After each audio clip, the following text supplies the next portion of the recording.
Hello, welcome back to Let Supreme Ghost, the Black Parade. We're up to Mission 7, the Long Shadow Falls.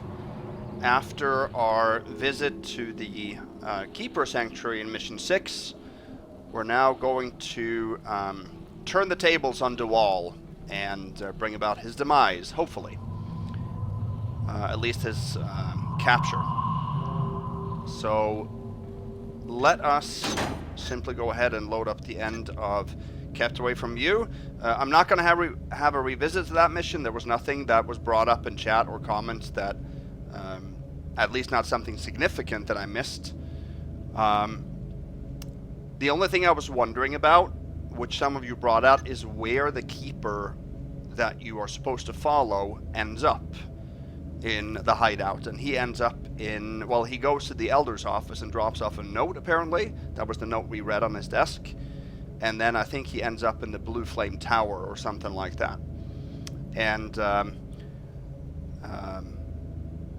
I had never actually followed him all the way there, and some people tried to sneak behind him and trail him, but lost him at a certain point. So I don't think it's easy to do that all the way to the end.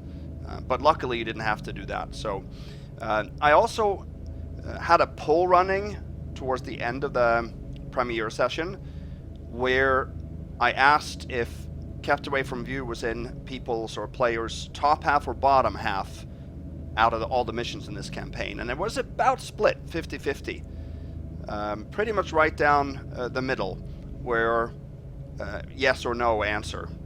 So this mission that we're coming up on today, I think is generally more or better accepted than Kept Away From You. Let me know in chat if you like this mission we're doing today better than the last one. I certainly do. I think the Long Shadow Falls is one of the best missions in the campaign overall. So let's get right into that. So we're going to load up our save game and watch the briefing.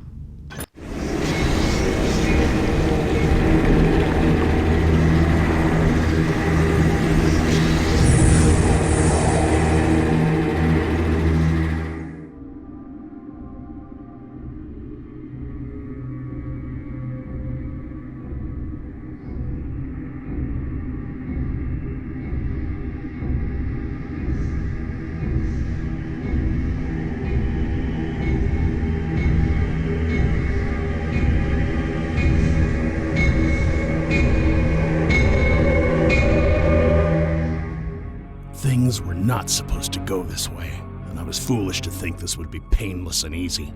It's as if I haven't learned a damn thing. The whole affair stank from the start, and by touching this accursed statuette, I was branded a sacrifice to these necromancers, the Black Parade as they like to call themselves. And if that wasn't enough, I now have DeWall's increasingly efficient leg breakers on my trail. I've had enough. Tonight, I make things even. I've learned from this old tome that the mages of the Hand Brotherhood imbued items with specific magic in order to prevent their corpse-toying offshoot from going awry, and that they can be used to get inside the source and deflect the spell. In this case, I assume the source is that talking statuette I found in Howtree Manor. The bad news is I need 3 objects like this. But the good news is, I can kill 2 birds with 1 stone tonight. One such object is Aldrius Demise, the ruby I robbed a while ago, and it is conveniently in DeWall's possession. The old man has been erratic lately, and his lieutenant, Reputo, thinks his reign is long overdue, and wants to overthrow him.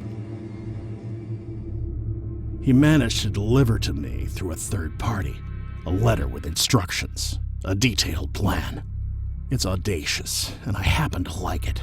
I'm to carry the cadaver of some Hammerite high priest, stashed in a hideout not too far away by Reputo's lackeys, and dump it into DeWall's secret dungeon.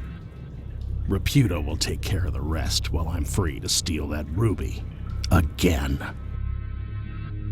I've little reason to doubt his intentions, as Reputo is also in charge of DeWall's assassins, and if he didn't intend to betray him, I'd be dead already.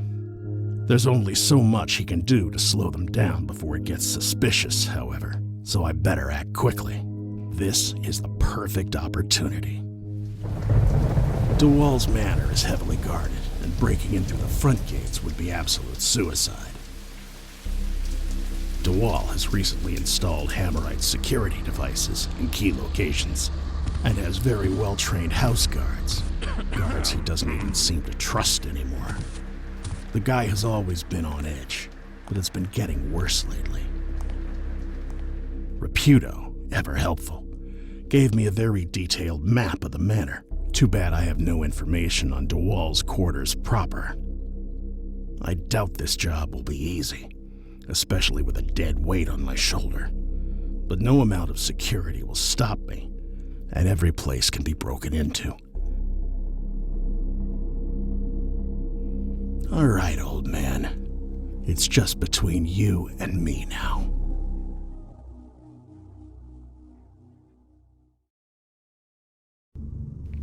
Alrighty, so here we are, the Long Shadow Falls. What do we have to do? Payback. Infiltrate DeWall's manor and steal Aldrius Demise back. Dump Father Berthold's corpse in DeWall's secret torture chamber in the wine cellar. DeWall probably has St. Greymal's chalice locked up somewhere in the manor. Find it and steal it back. Steal DeWall's ledger. Reputo says it is kept in a safe. DeWall's manor is filled to the brim with valuables. Do not leave without at least 2,500 worth. You have to swap Aldrius Demise with the replica Reputo gave you. Otherwise the guards will definitely notice it got stolen and sound the alarm. Do not let DeWall notice your presence at all, or the whole place will not work. No sightings, no alarms, nothing. Do not harm DeWall in any way either. He has to stay awake. Killing is the mark of an amateur. Don't kill anyone, leave the premises once you're done. Alright, so we basically have to steal back the two things that we delivered to him in previous missions. Aldrius Demise and the chalice, and we have to swap the Demise, and we have to also leave the corpse in the torture chamber and also get his ledger. I think this is a very, very cool mission premise just at the outset, because although there were hints in the original mission that DeWall was taken down somehow, there was no direct reference, I think, in a readable or conversation that it was Reputo, but it was rumored that it was Reputo because it was somebody from within his own people. So I think it's very cool that we are now doing it, even though we are working for Reputo, and sort of continuing or closing the gap in canon there, whether you contain or consider this campaign canon or not, I'm not sure. So I think this is an excellent mission. This is very difficult. And it's much more in the style of Thief 2 than it is Thief 1. This is a Victorian manor, you know, maybe more Bafford's Manor kind of style than any other Thief 1 mission, but that doesn't matter. It's a great mission. It fits right along with the story prior to the Dark Project, of course. Now, the mission cannot be Supreme Ghosted again because of these alarms that we have to turn off. There's no way around that. We can't take the item if we don't turn the alarm off, not even if we wanted to, because the mission will fail as soon as you do that, because they'll detect you. They're not supposed to detect you with the alarm. But other than that, I don't think we should take any other Supreme busts, and we can actually get all the loot in this mission too. So there are some pieces there that are quite tricky, but we should hopefully be able to do that today and get a successful Perfect Thief then, but it won't be a successful Supreme. Let's see.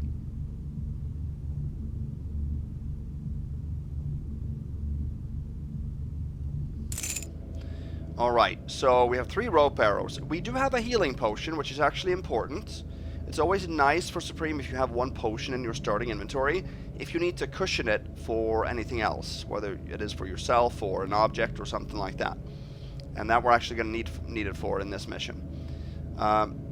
We have a footlocker key. This key opens the footlocker in which Father Berthold's corpse is stashed. We have Reputo's instructions. This letter contains Reputo's instructions. We're going to read that right away. And we have the replica. This is a replica of the ruby Aldrius Demise. It looks almost exactly like the original and should fool anyone without extensive knowledge in precious stones. Good. Now, what's interesting, you also have a strength potion for purchase. I don't think we've had it for purchase yet, have we? This potion provides you with enhanced strength, enough to carry heavy objects with no hindrance, for example. So that would obviously come in handy for carrying the corpse into the wine cellar. It also makes you easier to spot, so watch out. That's a drawback. Now, a couple of other benefits to it that I don't think I mentioned in the last video is that it does make you deal more damage. So you can kill anybody else or anything else with fewer blows, but it can also enable you to knock out helmeted guards. That is very interesting and important, I think, if you, of course, don't ghost. Those guards can be very tricky to get around, so that is a very nice option to have. However, if you knock out a servant with a strength potion, they will die. So if there's a no-kill objective, you'll fail it. So be aware of that as well. If there's anything else that a strength potion can do or have as a drawback, please let me know. But I think it's a cool addition. I like all the additions, maybe with the exception of a smoke bomb. I haven't really found any use for that. At least not effective use. But disruption bomb and spirit potions, they're cool. They're very cool indeed. Alright, now... yeah, there's nothing to say about the objectives other than that. Let's take a look at the map right away, actually. So, we have only 2 pages here, first and second floor. We do start on the eastern side of the streets, and we can also access the southern part of the streets, but they're not connected to each other, those 2 areas. And the first floor... you can enter in many different places, which I love. I think there's like 5 or 6 different ways to enter the manor itself.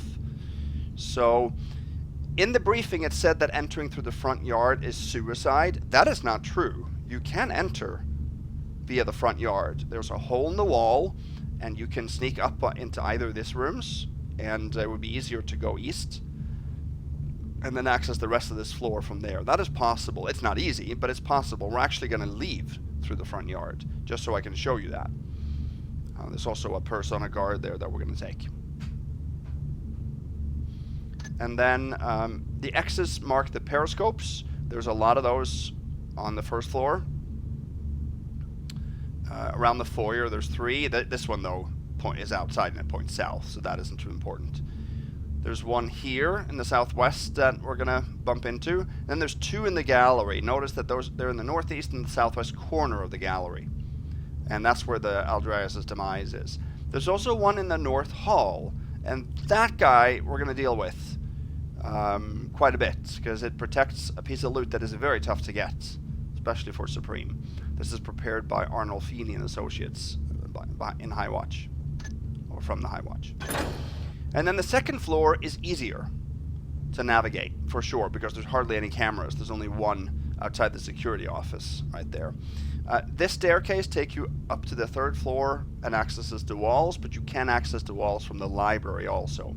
This is a staircase that goes up and down between the floors, and then these staircases here are to the basement. There are 2 basement exits in the east and the west. Yeah, there's also a garden right here, and this is a, no, not this. This is a balcony, so the garden is below the greenhouse, which is on the 2nd floor here. So yeah, there we are. I think that's about it. Let's play. I should read Raputo's letter again. Let's do that. Let's just make a real save first. Raputo's instructions. You're the best sneak I know, but even you won't be able to evade DeWall's assassins forever. With this in mind, I thought of something that will benefit us both. You know I am an ambitious man, but I need your help in achieving my immediate goal. It is time to strike and take down DeWall, and to do this the best way possible, you will have to do several things for me. If you carry them well, you have my word I will clear your name and let you go, so you can be free to do whatever you damn please. I've arranged the murder of a high figure of the Hammerites, Father Berthold, and told one of my underlings to stash the body in a footlocker located in a hideout close to DeWall's manor, near the corner of Bresling and Westhall, which is very close to the starting location. You will find the key to that footlocker with this letter. Be wary of any lawmen you see around DeWall's manor. They may be the Baron's men, but they are practically under DeWall's command and will attack you on sight. Once you have the body, dump it in a secret torture chamber somewhere in DeWall's wine cellar. A skilled sneak such as yourself should have no trouble finding it. An officer of the Baron's police will raid DeWall's manor tomorrow. As you can imagine, that officer is one of my trusted contacts within the police, and he already knows to search that area. I have to ask another favor. DeWall keeps a ledger in his safe. I know it's there, but I've never seen it myself. Knowing that old snake, it's probably filled with all sorts of dirty little secrets I am aching to learn. Steal that ledger for me. Be careful not to let DeWall see you, otherwise the whole plan will fall apart. And naturally, you must not harm him in any way. You can rob whatever you want, though. He won't need his lucre where he's going, and I always found his display of opulence to be in a very bad taste. Taking a few cues from Ramirez would have served him well. Best of luck, your friend R. Or Reputo. Awesome. So, we're starting on Bresling. I'm going to actually run down here right away, because there is a guard that comes out there. Now, I haven't found a way to climb up here via the chain and that statue. But there is another way. There. That's it. You've had scared, are we? Go up here. Then you can get in here, which is the garden. So that's a way to mantle up pretty quickly, but you're going to get spotted by the guards outside, of course. So that's one way in.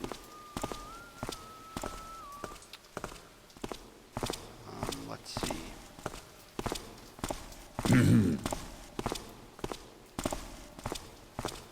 I'm actually going to make a real save on top of this.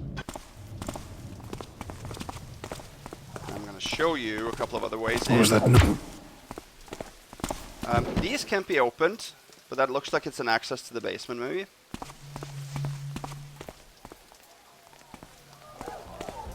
So.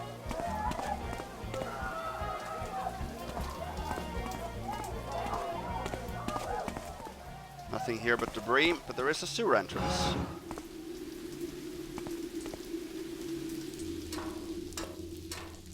So I'm going to reload here, don't worry.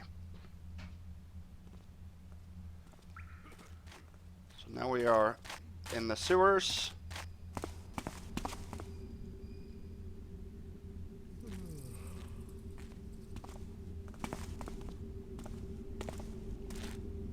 And there is a guy down here, actually a lantern guard. We start with the flash bomb, which is kind of interesting. Here's a pit.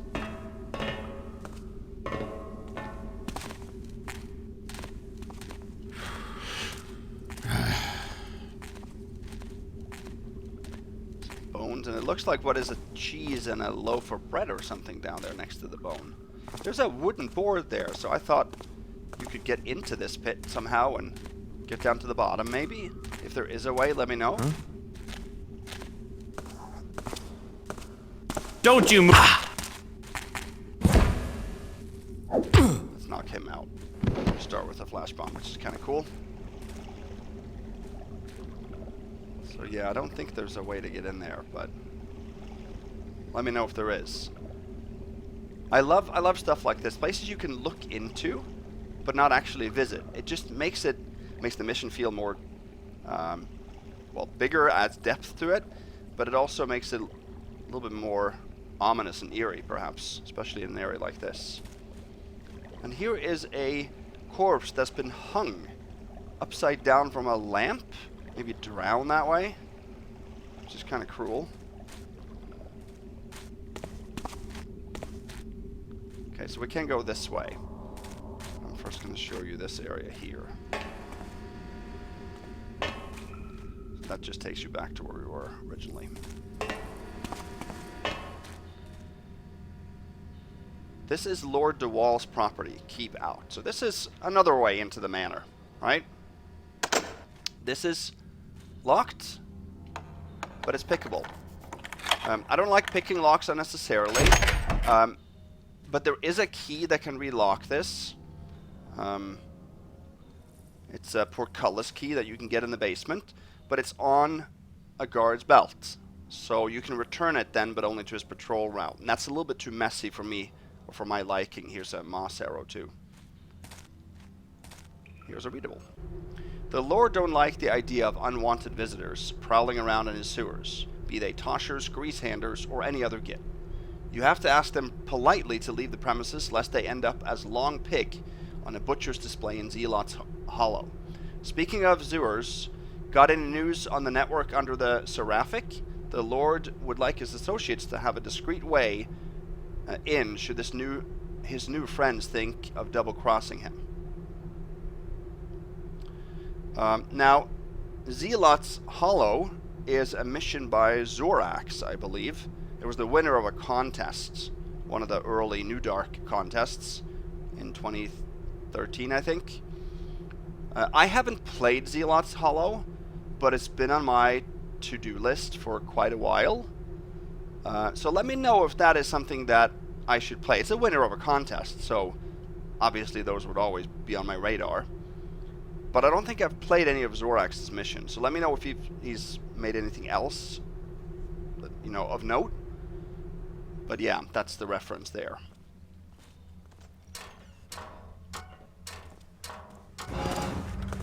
Okay. Here is the sewer portcullis key. So that you can go down and sort of relock the gate down there. And this door here also unlocks with this. And this is also a pickable door. So this guard here goes in and out of this door. So if you don't find him here, you can pick the lock and then relock the door later. So that is a viable way in for Supreme. It is. But you have to drop this, of course, back on the route. Which is totally fine.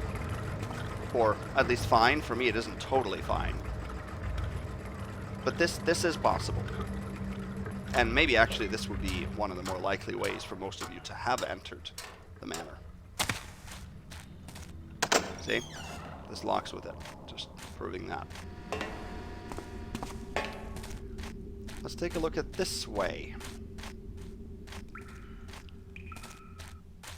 So this is a third way then.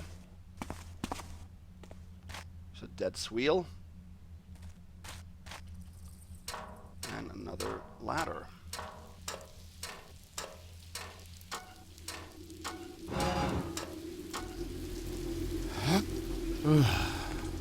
All right. So now we are in the southeast. We emerge here. So this is the only way to connect those two streets is by way of the sewers. So now we're actually just east of the front yard. We're right here now, not over here. Here's also a guard. And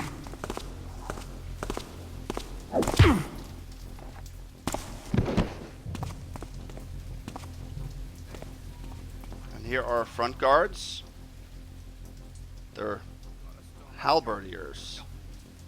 Halberdiers, isn't that what it's called? They're carrying a halberd. There was a moss arrow around here somewhere. Yeah, here's a moss arrow. This is a dead end though. You can't go anywhere here. Solania Avenue. There's the famous Milan chains. And here's another moss arrow. So you can get in here too, because here's a hole in the wall. This is where we are gonna end the mission, actually. So I'm not gonna go in there now. Don't try to run, Tapper! Just surrender. Identify yourself! This is gonna be fun. They have a kind of a weird wall. Die!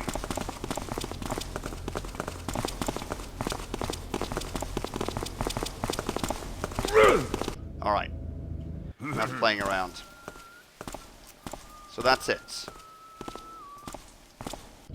Let's go back to that real save. So now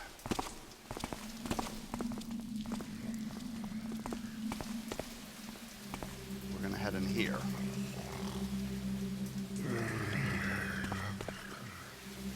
So in here we have Brother Berthold's corpse. We have to, of course, relock this.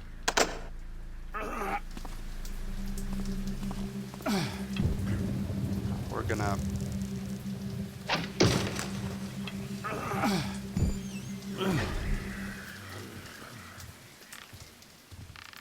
go up here.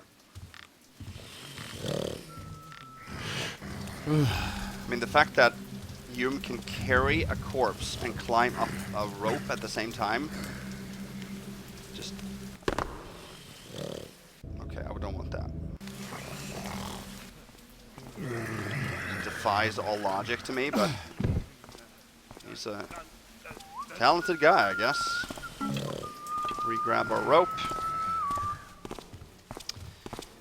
Now, I'm going to bring the corpse in with me right away. Otherwise, I just have to go back here and get it later, and that's completely pointless to me. So I'm going to show you a couple of things in this building. We don't need to go in here, but... There's no loot here, but... Some kind of a guard tower.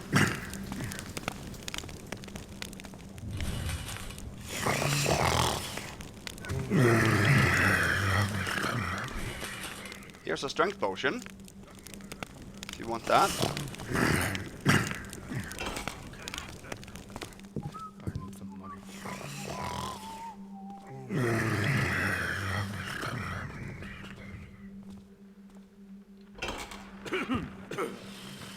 Here is a guard.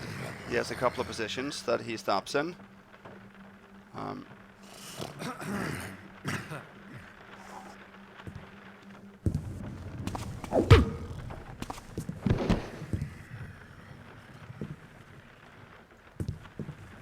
Thought there was... No, okay. So this can take you out to a ledge here that we're actually going to get to.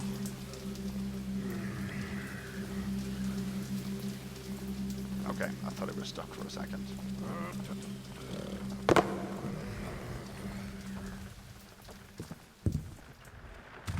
There. There's a disruption bomb in here. I thought there was.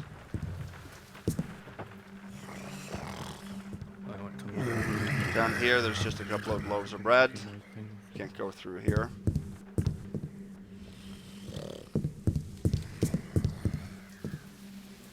And then if you go upstairs, you come to a tower where there's a thief, and he looks straight into the garden that we went into, the first option I showed you. So here you can also drop down. I'm not sure if you can without taking damage, but... It's quiet now.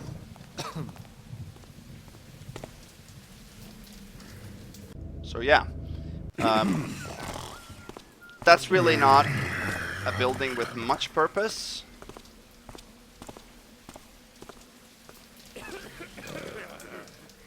Then you can actually go over... Oh. Go over this ladder here, which is very loud. And I guess you can actually go up to, yeah. You can mantle up here that way.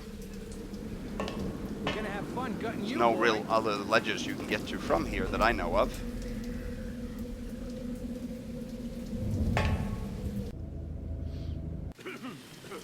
So now we're going to head around that corner there, hopefully without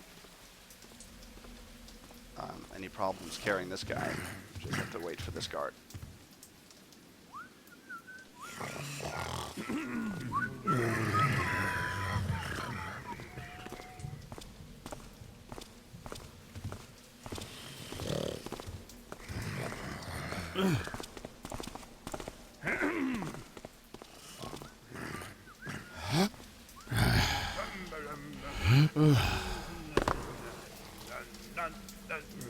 Nobody heard that.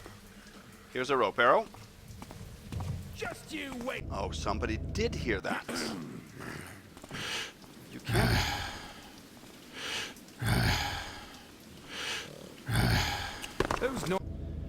Can't do it without making noise here.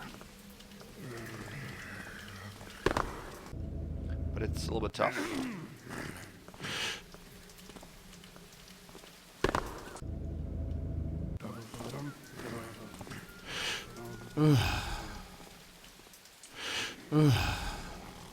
There we go. No, there we don't go.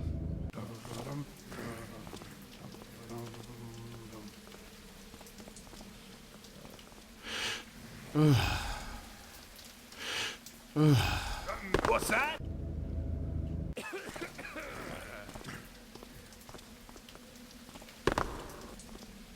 Wow.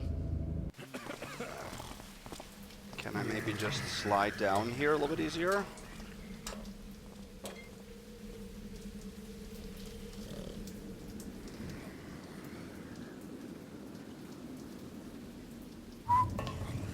Noise. I can probably do that actually. I went over that corner there on my second try in my practice, so I thought it was going to be easier. Just red here, which I don't like at all. Oh, can't have that clank because he hears it every time.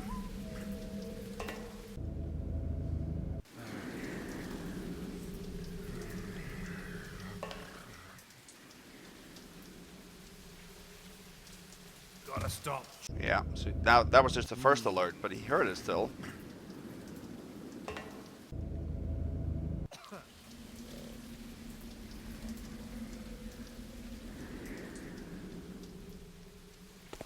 Good.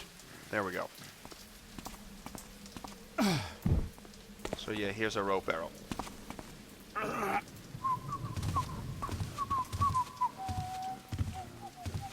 There's a guard 2. He goes back in now.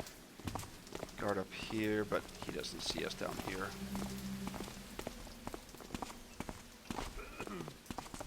So now we can jump over here.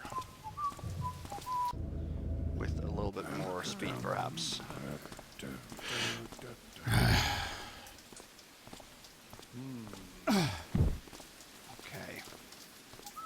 Let's see. That guard that comes out does sometimes see him, even behind here. Occasionally I've gotten an alert from that, so I want to wait and see. When he comes back, I'll steal his purse. And I want to make sure he doesn't alert to the... Because I'm going to head actually up here a little bit.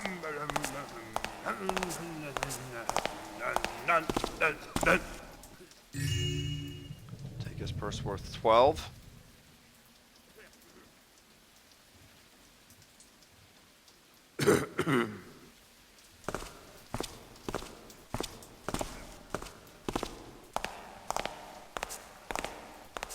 Good.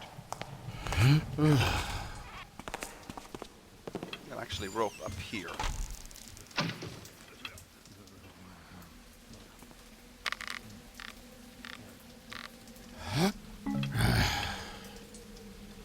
There's where that thief is, but he's behind the ledge there.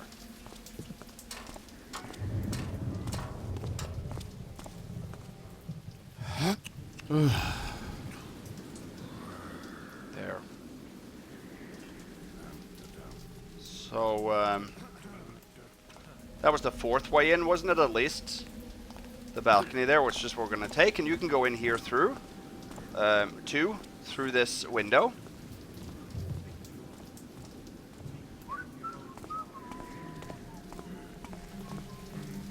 Wait.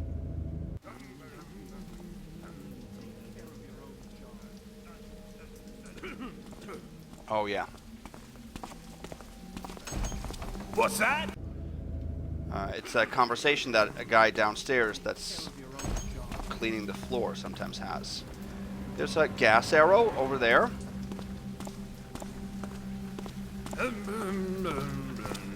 Let's wait for this guy to come.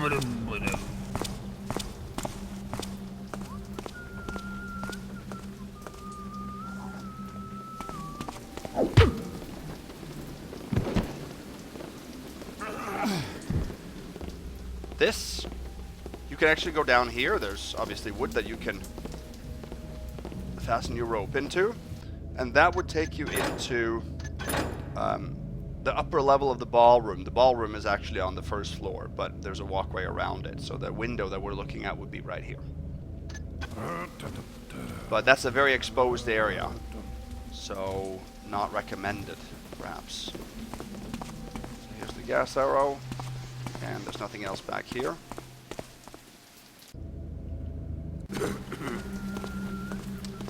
I am going up here now to get a piece of loot from the attic, for reasons that I'll explain.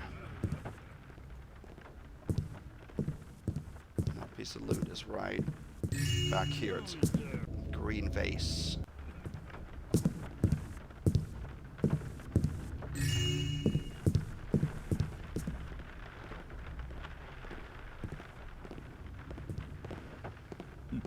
Worth 50, total 62. That's really all we need up here. I'm going to show you a couple of other things.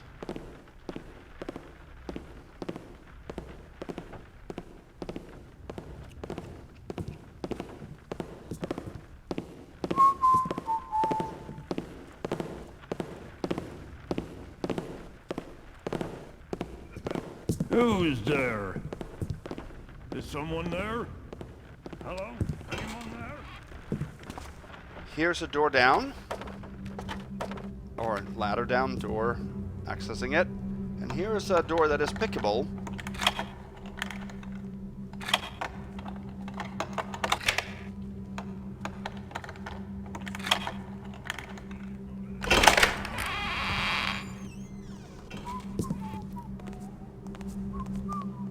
And now we are actually on the second floor.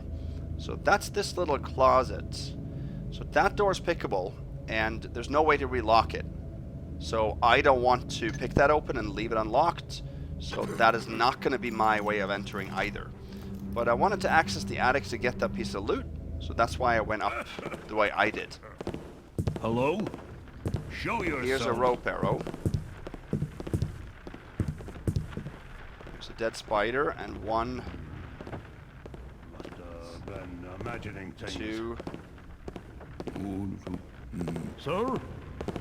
should Was be a that third. you? Third rod head two here. Seems quiet enough now. Oh well. Oh no, there is more loot up here. Of course, I forgot about that. There's one more piece of loot. So we're gonna have to follow this guy and get that one too.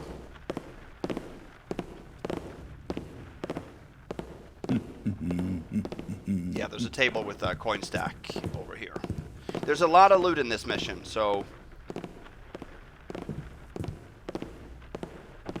I have the list of items in front of me. So most of you are aware, I do have a loot list in front of me that I'm using when I'm recording, but that's a loot list that I made myself. So I create that when I play the mission the first time.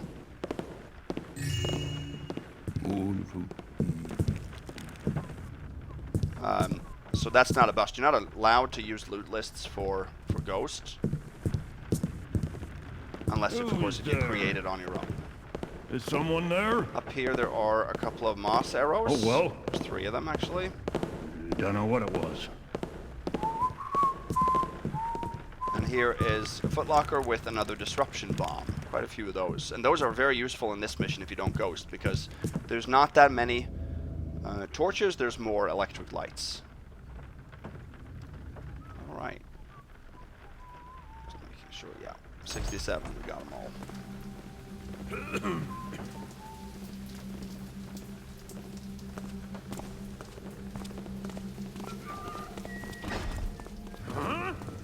Oh.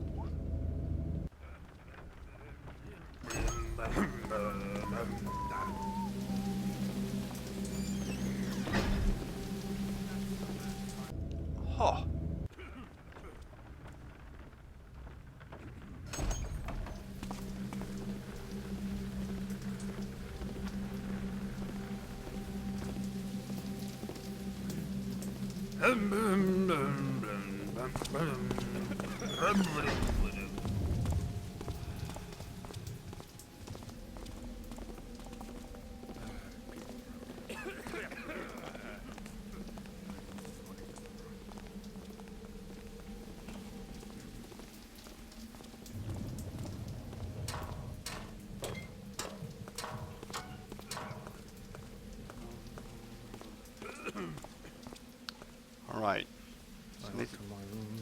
drop down here now.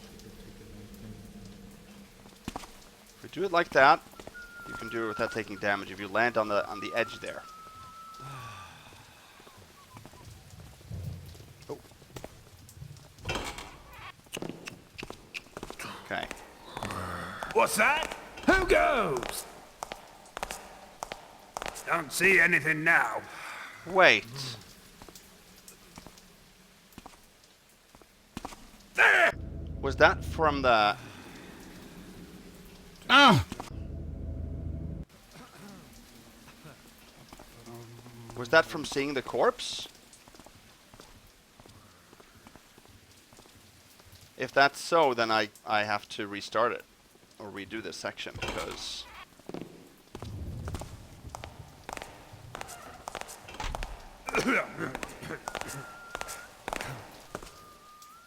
No, that was not from seeing the corpse. It was from seeing me. Probably when I was in this area here.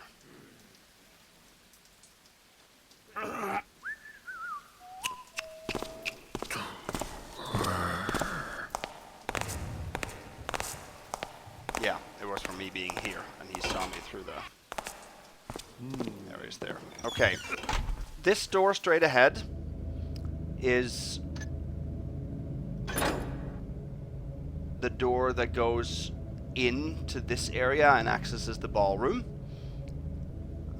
Yep, this door, and this is a pickable door that is not relockable. So that would also be an unnecessary lockpick. So I'm going to mark some of these doors here with an L for lockpick. So those are the ones that we want to avoid, so that we don't leave unlocked doors in the mission, that we don't have to.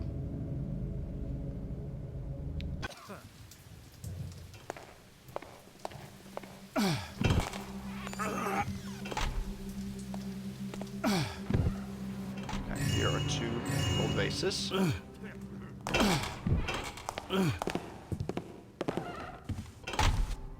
He comes out of that door. So I can sneak in here and do this. Very dangerous right here.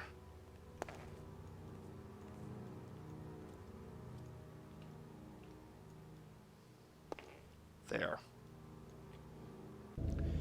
So I now snuck south and took the 2 gold vases there, 100 each, and then snuck into the shadows here. I am not going to loot this area right now. I want to access the basement so we can get rid of this corpse right away. That's the first thing on my agenda right now, because it's a little bit tedious lugging him around and is a lot more dangerous, a lot slower to do so. There's another door right here that is also pickable. That one can be relocked though, but it's not necessary to use it because you can go south and around. This door is not pickable here. That one can be relocked. All the doors that can be relocked can be done so with DeWall's key. We do need that for one thing.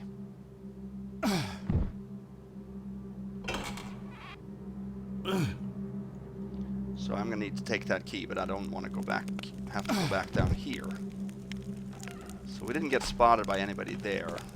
It's really only that one guard for now that is tough.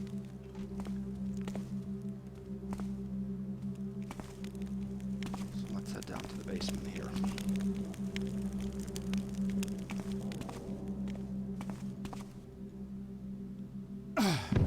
There's no map of the basement.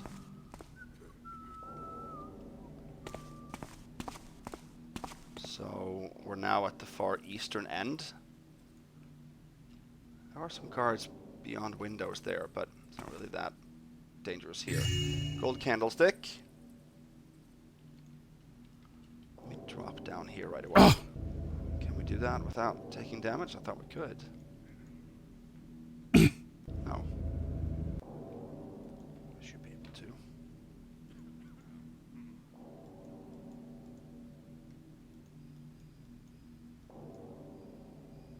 Yeah. Oh, okay. We fell on the scale. Here is a silver nugget. Is a little bit more valuable, or heavier at least, than small stack of copper coins. Here's a coal chute that you can't open.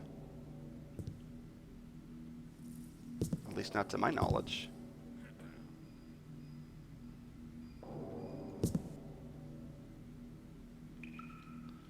$369.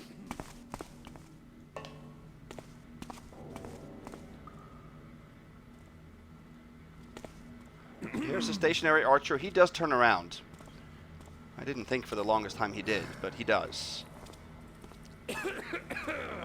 And the guard that you can hear patrolling is the guard with the sewer portcullis key.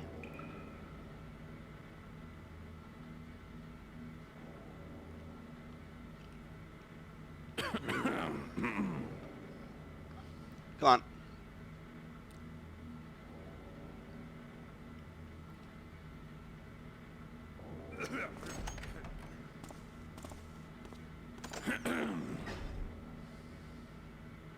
There we go.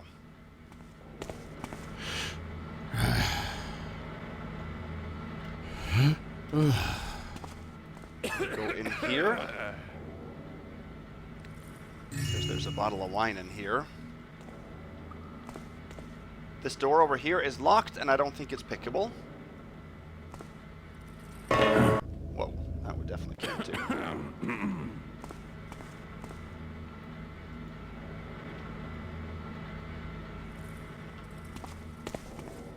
There. Good. 419. Who goes? Okay. Stop right. This is the door then to the sewer access that we used.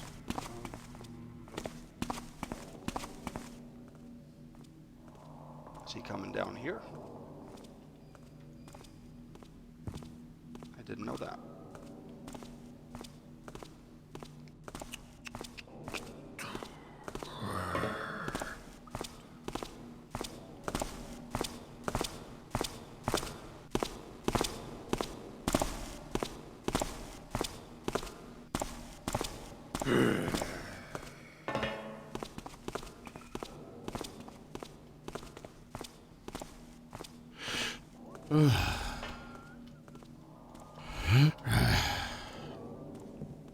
Whoa.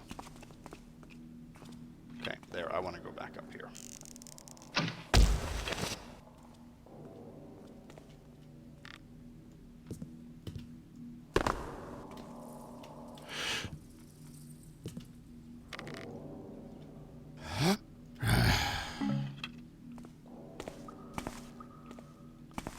Because I'm going to bring the corpse along with me.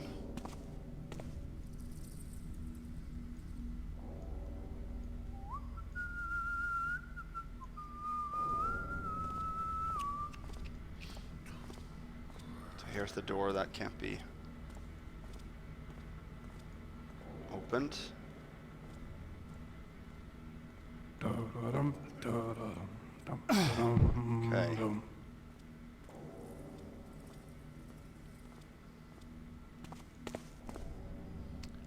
And here's a bedroom. A couple of readables. A journal first. Guard's journal.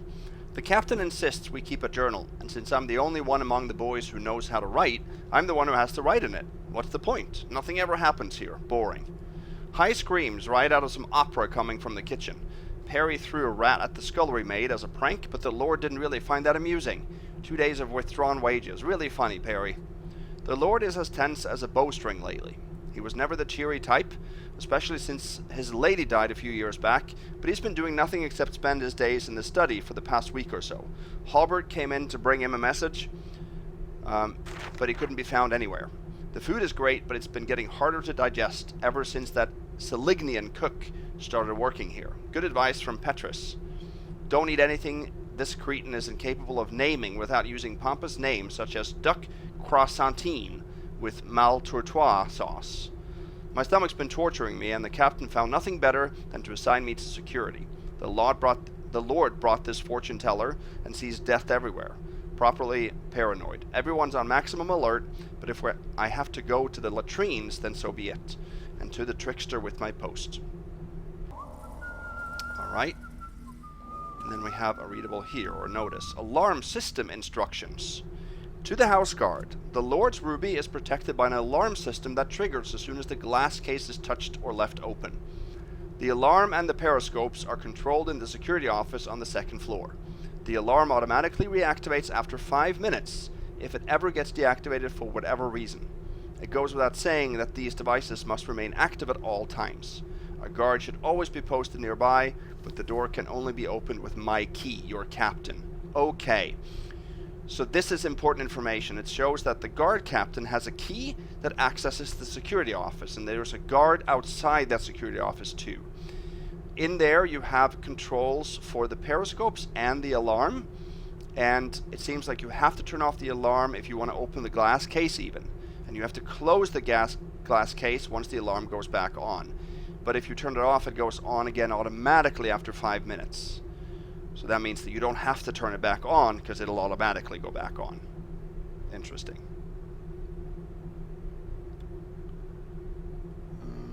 Let's see. Alright. I think in one of these there is 2 water arrows, and then there's a smoke bomb, I think, in this one. Nothing else. I don't want to pick those readables up, but that's what we have in here. There's no loot in here.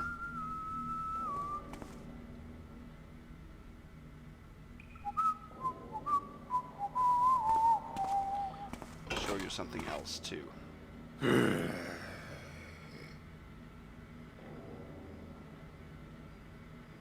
We need to get through the right door there. That takes us out behind that stationary pivoting archer.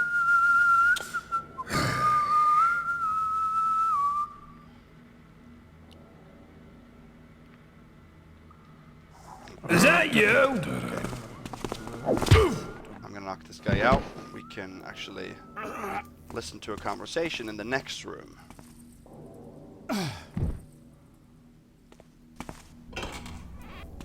There are no ghosts, Kettle. Wait, you're not going, are you? Don't leave me. What else do you want? You're in your bedchamber. But who will accompany me to my bed? I'm scared. Don't let them get me. Ah!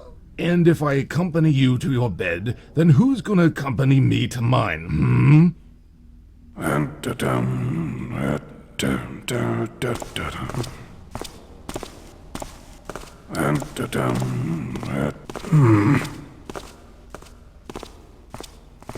Nothing now. Yeah, he saw the corpse there. Who's there? Hello? I want to show what this guy does. All right, what is that? Oh, come on. Hey! Okay.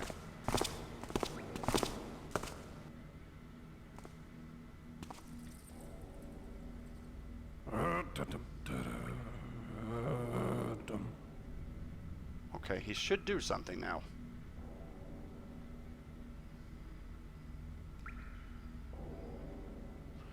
Last time I played, he laid down on the bed and started playing the banjo. And he had his leg up and was very relaxed. Maybe because he saw the corpse there. Maybe that's the reason why he didn't do it.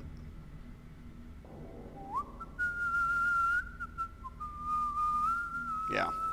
So, if you do this without the corpse, you can see him doing that, which is kind of a neat effect. I haven't seen that before. Someone behind me? What?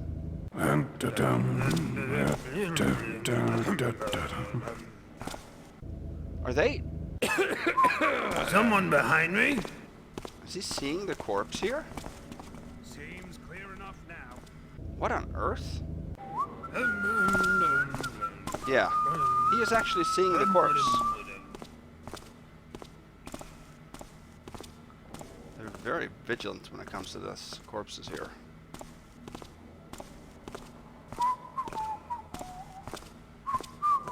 Well, it seems like it's consistent, and that confirms the fact that the guard up on the balcony didn't see the corpse. Because he would have seen it every time then.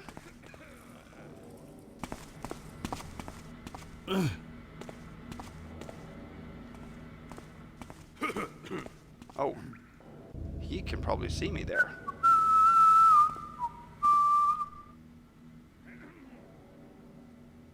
Maybe he can. I'm not sure. Okay.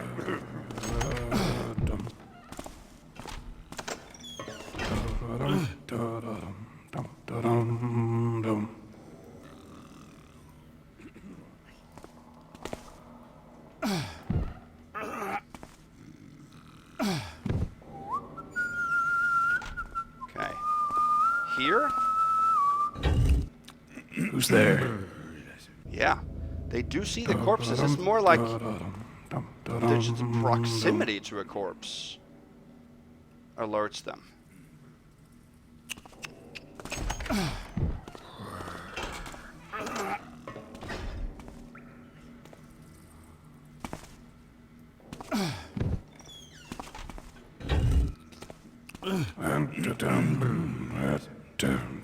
Here is the secret then. There was a handle on a wine casket or a wine barrel.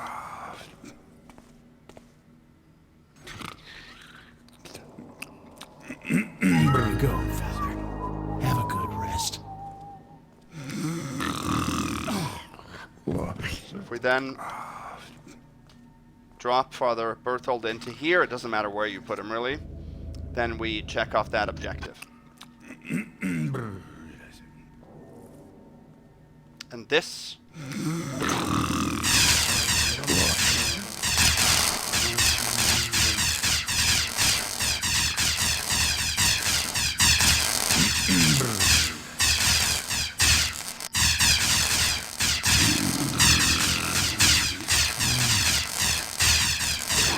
okay, I thought it stopped after a while, but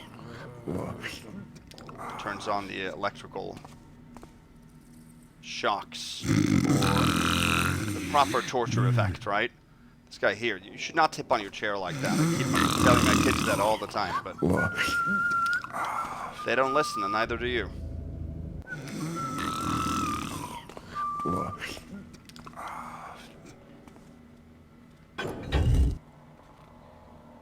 Right.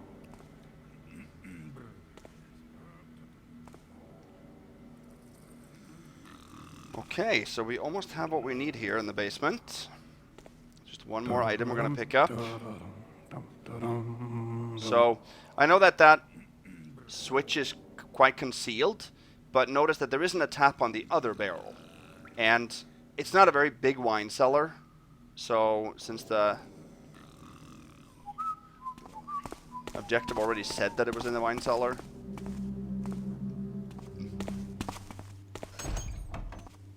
then that hopefully shouldn't be too bad to find. Oh yeah, I forgot something.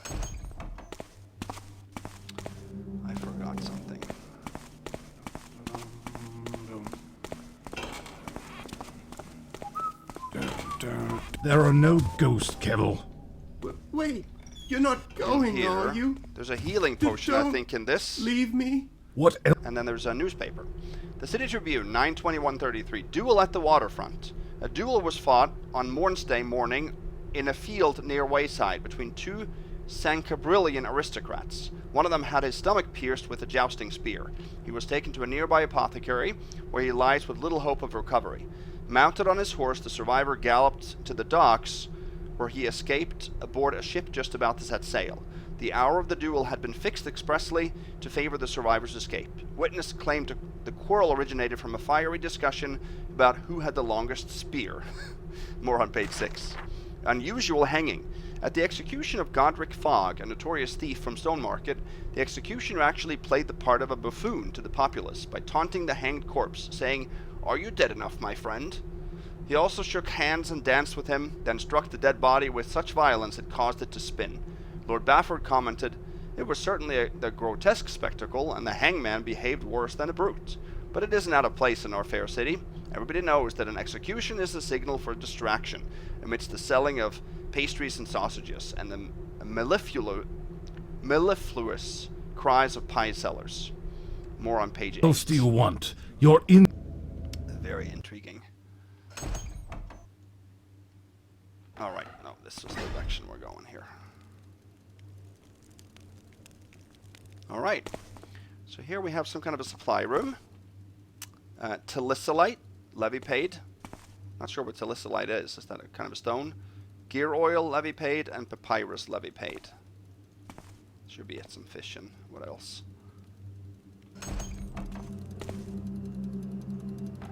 Okay. So now we actually do emerge. There's a camera up here. You can hear it. We emerge in the southwest staircase. We're going to go up just yet. First, we're going to go in here. This is the family tomb.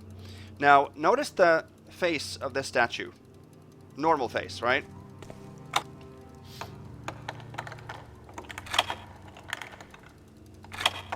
You have to pick the lock on this door. This isn't relockable. And here are some plaques. Here lies Casimir DeWall, 743 to 809. Here lies Reza Louise DeWall, 744 to 819. This is empty. And here we have, here lies Irina DeWall, 800 to 831. Take that. 469, there's a little light there, nothing here. Nothing here. And that's it. Just some coffins. But now, notice the head of the statue. Changed. And there are some very subtle sound cues here, but I love stuff like that. But there's something going on. Okay. Now we're about to get into the difficult part, so let's make a real save.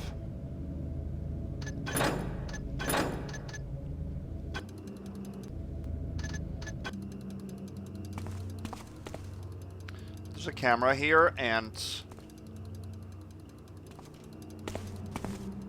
we should be able to jump up there and then sort of monitor it. There we go. Take a candlestick here. And I'm going to open a secret. It's a switch underneath this. This is a hidden one. Right there.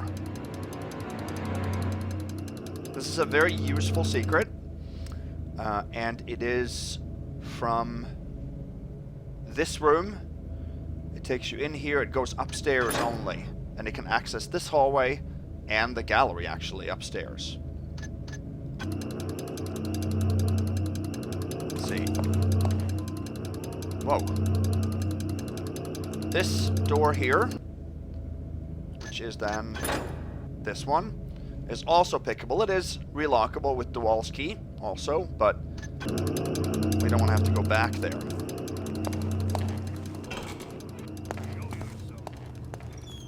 Okay, in here there should be a healing potion, but it's just some kind of a storage room, so we don't need to go in there. Flip this one back. So now we're going to actually go upstairs. Getting to the foyer on the first floor is very difficult, and it's probably more difficult coming from the west side. We do have to take some loot in this area, but we're going to have to deal with that later. So that takes you to the gallery. We're not going to go there now.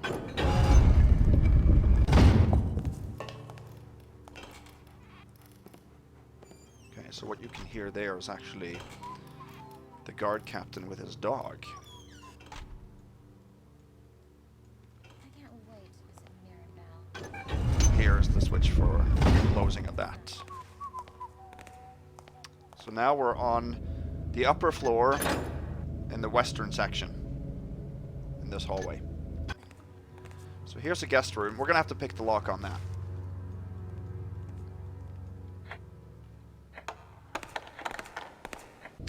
Alright, she was stationed in there. So we're going to have to pick the lock when she is somewhere else. Dear? Yeah, she heard that.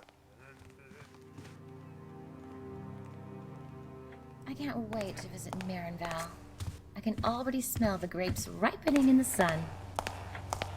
I think she's stationed right beyond the door. She goes into a smaller, I think it's a bedroom, to the left. And that's what we can. The service was impeccable, I must say. I need servants like these.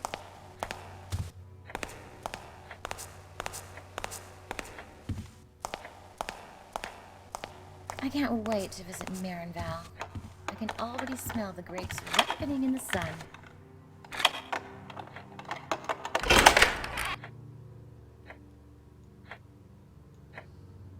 She's there now. Okay, let's wait here.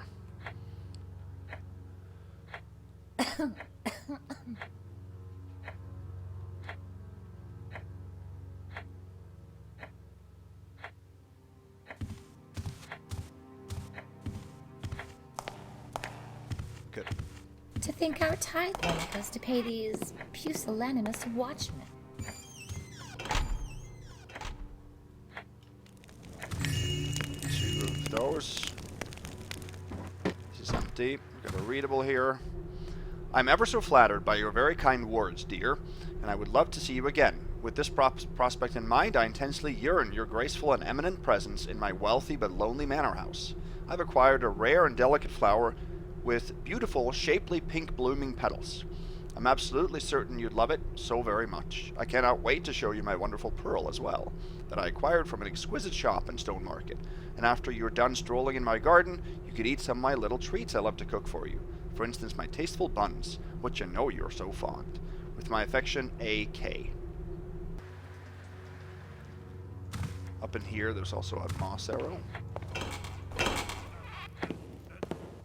Dear? So that was her.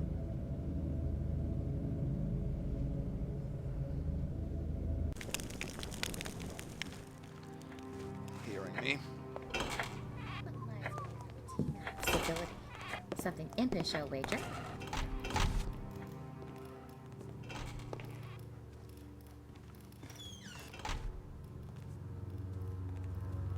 let's head down here.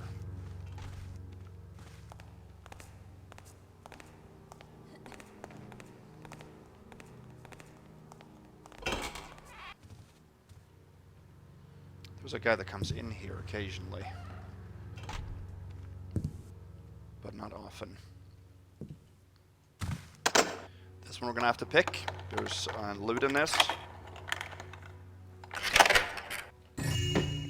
A ring, total 719.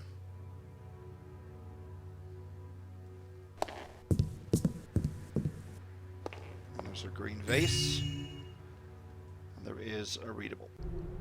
92333. Lord DeWall was kind enough to let me use his private library. Such rare and exquisite books. A real shame they ended up on his shelves, too.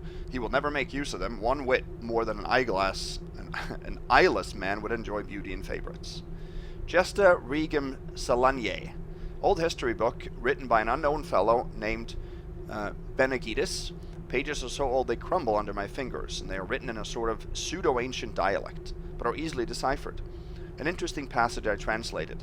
Then the king went to a pilgrimage to the land of illegible, so they could bringeth his son back to life. A whole page is missing here. Chronicles of John of Eastfording. Manuscript describing the event of Eastfording. Folios 8R to 24V are written by another hand. Very detailed, very interesting, but it's obvious someone made a mess with a bottle of ink to hide something. Here's something I more or less managed to decipher. This is an island, absent from sea charts, but only few know how to find it. Who? Afflictions, physic, and the cure for sorrow. This is what made this whole trip worth it. At first sight it looked like some medical treatise from a Jalambese vizier, written in Proto-Ashmunic dialect. But this text is full of metaphors and obscure prose, and can be interpreted in at least 5 different ways. More twists than a bag of pretzels. If by sorrow he meant death, I think it must be the first book I came upon that is openly speaking of the temple of Pazruza, without one of my mysterious friends sabotaging it. I'll make a transcription later.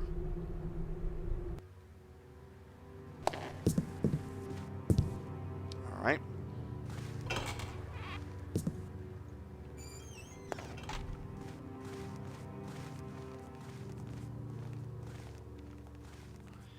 So, I think we're going to go ahead and try to wait for the guard captain, because he comes through here. We're going to have to snag his key. There he is, I think. Yes. And he has this dog with him. The dog is a very nicely made enemy. We're going to have to get those 2 vases you see right there, but we're going to use an event that triggers when you enter the foyer properly by going onto the wood here.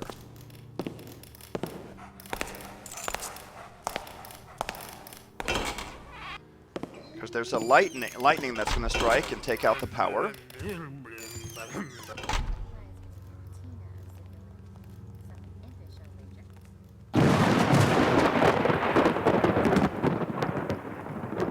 There we go.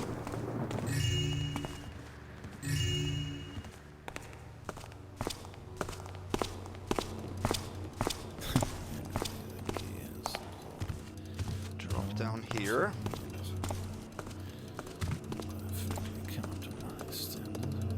There we go. Do that. 869. That is not a bust, obviously, because we didn't take out the lights. We just triggered the script. So I know that that camera there can see you.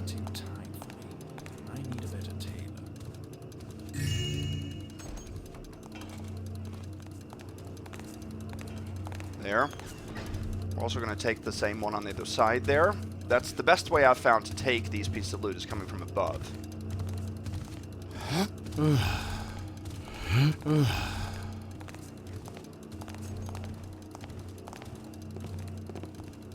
can be quite tough, this.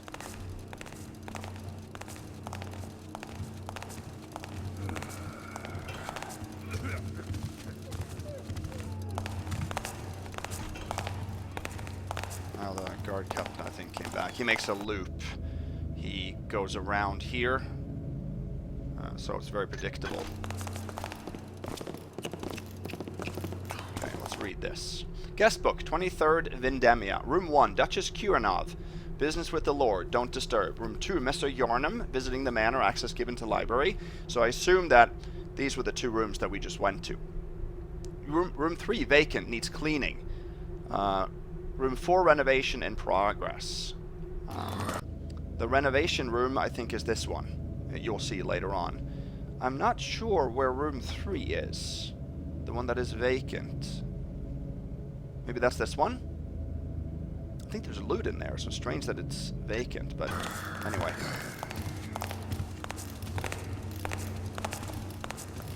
What's that? So we're gonna have to go and take the last piece of loot here before we head back upstairs.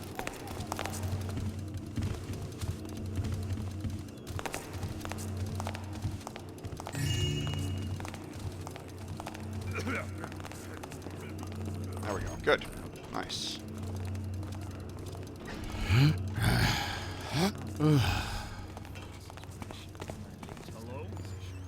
So he sees me. If we go slow here, we should be fine, actually. Get up to the top steps, you get yellow, but it's not red. So people won't see us from a distance, as long as you stay slow.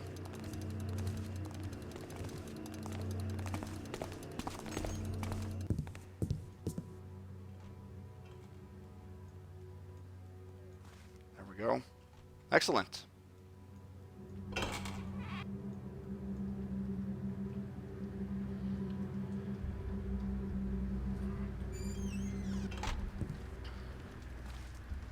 now we're going to head in here. So we're now going to focus on taking Aldrius Demise, which I'm going to show you.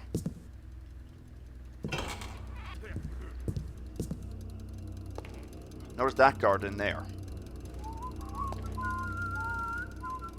It's right down here. So we have to swap it with a replica, and we have to open the glass case to do so, and that's what the alarm is triggered by. Now there's a guard that goes around down here. Did you hear that? Who's there? Who made that noise? Nothing there now.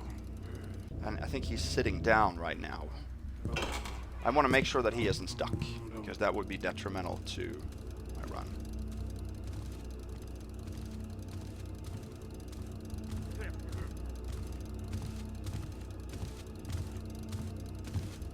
I think that's him downstairs, so I don't think he's stuck. He goes around, and he walks around in a counterclockwise fashion. There's a camera in the southwest and northeast. So our method will be to rope actually down from the ceiling here into the southwest corner, which is this corner here, and then quickly swap it out and then go into darkness. But we have to time this guard. There he is. You can see him now. Yeah. Good. So that's good. He's not stuck. Now the guard that you saw in the family museum to the north is involved in a conversation. Once we trigger that conversation, that guard is actually going to walk around on the second floor of the gallery. So that we want to avoid at all costs, which is why it's important to do this move right now.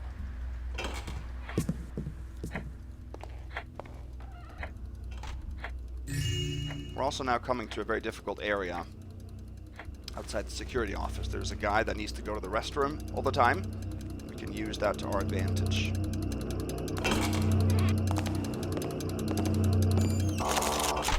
Okay, there's the camera. Seems like he's on his way out of the bathroom. He'll run back in pretty quickly, actually. You can see him there. The camera pivots far enough that way, so we don't have to worry about it. He sits down, and only 5 seconds later, he runs back in. We took that vase right there.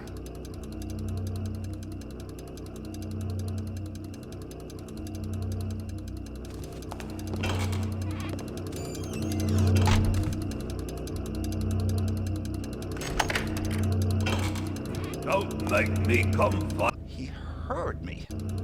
Did he? I think he did, yeah. Wait for him to close the door then.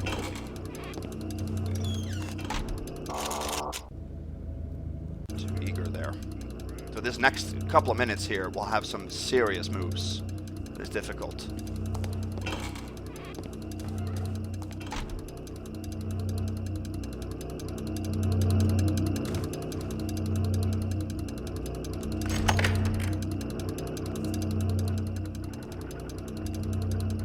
Dark here. Nobody comes in here. Let's actually block this door right away. We're gonna get the loot in the bathroom there first.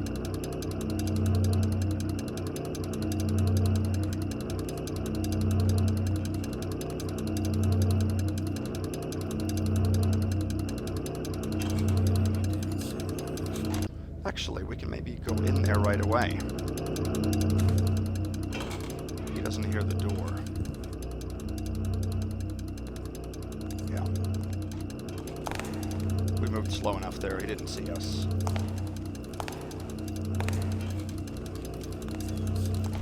So he reacts to the stink right now, and then...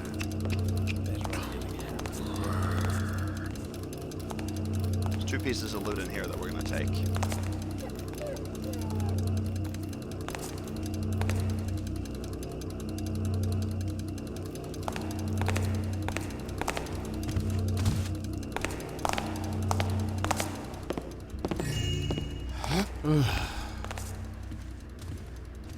No, I was not going to turn off the lights.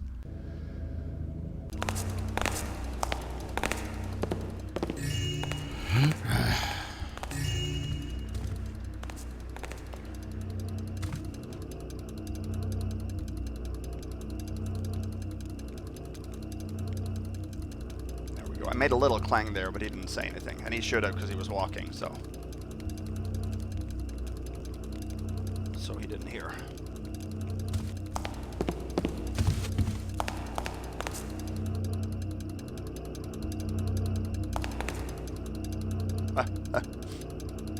He is struggling. He ate something he couldn't handle. That's for sure. Okay, so we took 2 pieces of loot there, 1134, worth 50 and 15. So here we have periscope controls, and we have alarm controls. We'll reset after 5 minutes.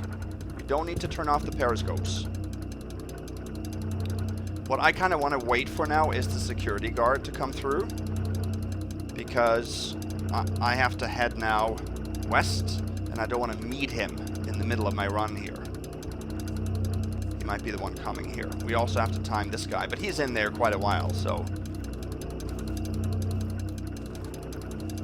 So, the fact that it'll reset is good, because that way we don't have to go back up here. That's pretty good.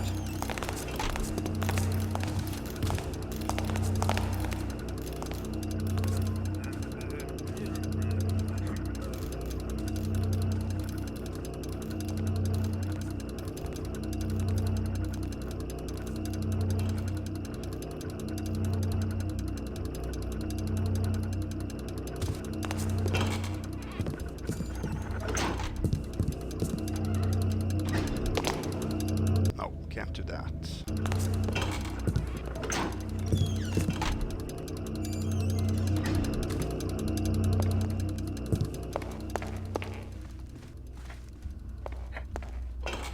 Five minutes is actually pretty long compared to what we are doing here.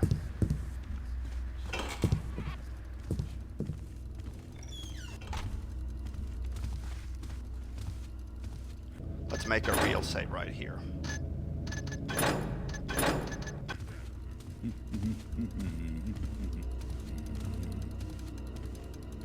I don't think he sees the rope. It's pretty good. So where is he? Okay, he's there. Now, will he sit down? I don't know.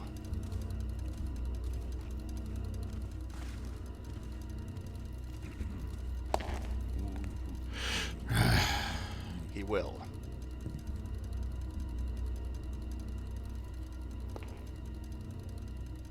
And we have to kind of wait for him to start moving again.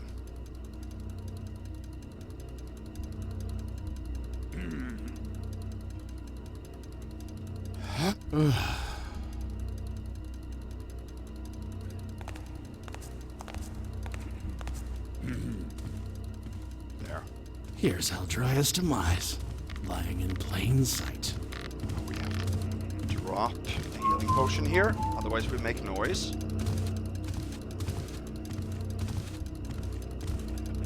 Well, that was easy.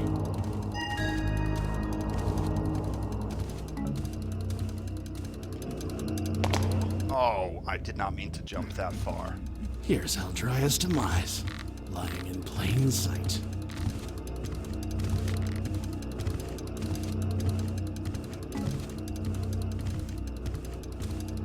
Well, that was easy.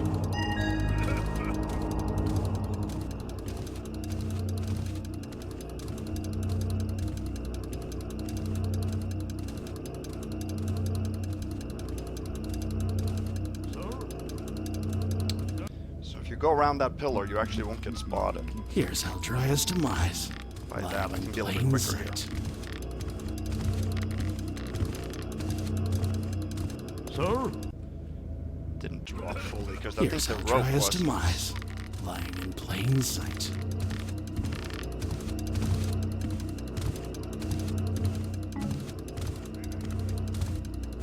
Well, that was easy.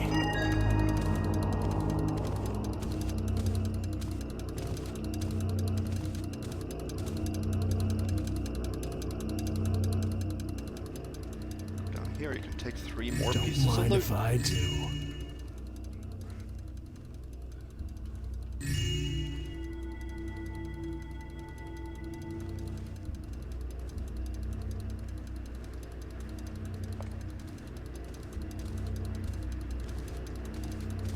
Sir? Let's see, I think we actually can do this.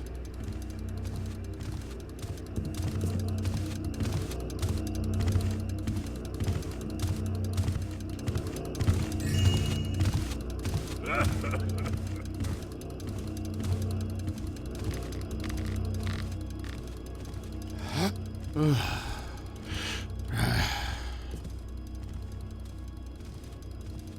see.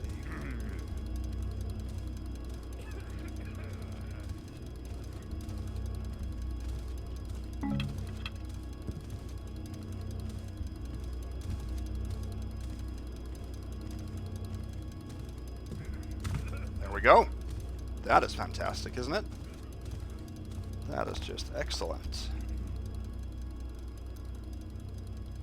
So that checked off 2 objectives. We stole the Demise, and we swapped it with a replica. And we closed the glass cage, didn't we?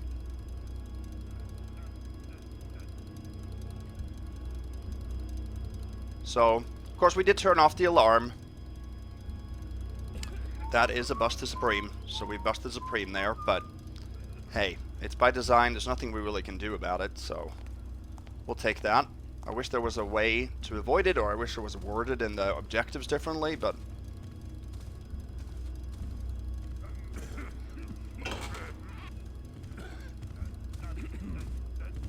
Let's see.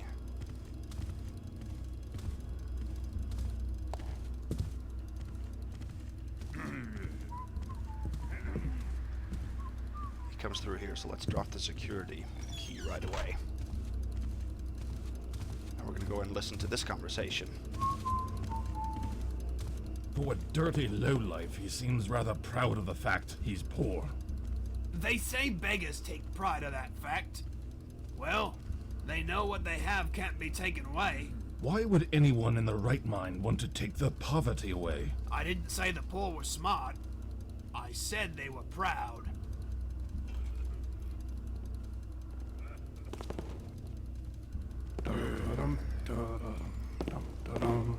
Okay.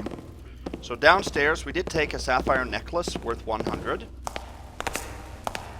We took some kind of a blue chalice worth 225. First time I played, I thought that was the chalice of St. Greymal. Oh, that was the archer. We also took a crown worth 125. So, and his purse only was worth 6. So we have 1590. Okay, this is the family museum. Let's look here a little bit. Lady Reza Louise DeWall, Lord Casimir DeWall, Lord Antonin DeWall, Lady Irina DeWall has been taken down the picture of. Well, she's the one who, when we took the loot up, changed the statue, right? Is that one of these that have been taken off? Nope.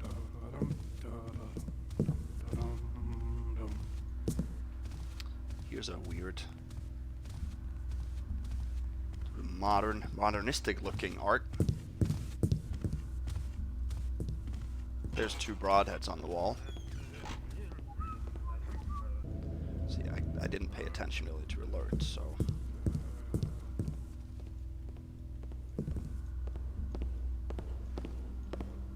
There's 3 artifacts. I think he comes through here.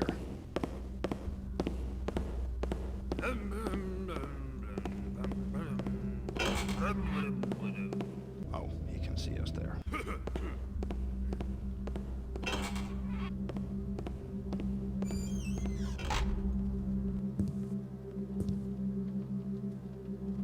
There. There's the pool. 2 water arrows in the pool down below. There's some loot there too. We'll go there later. I love the sounds here. With the rain on the glass roof. Who goes? Alright, we have to go in there after him.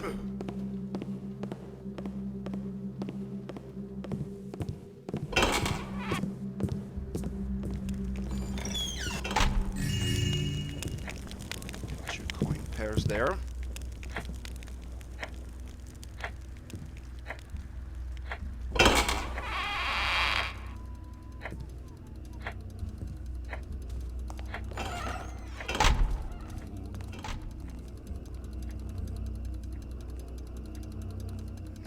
Go here.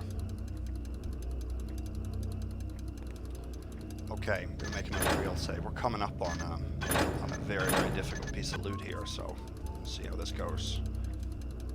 I need to go there.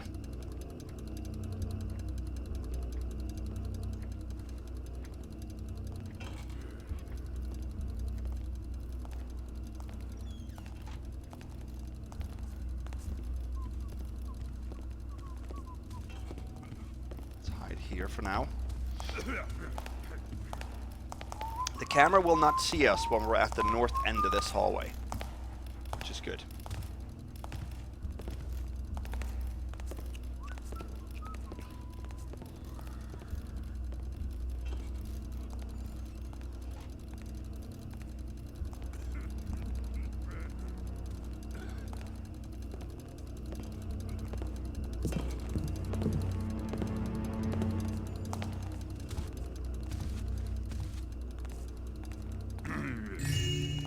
Base.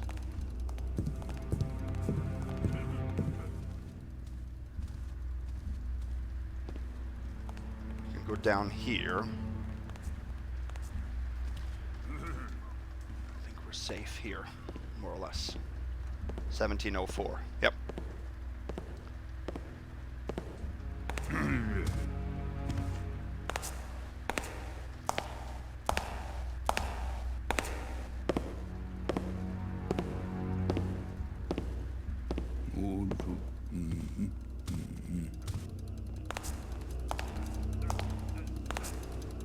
Here's a guard.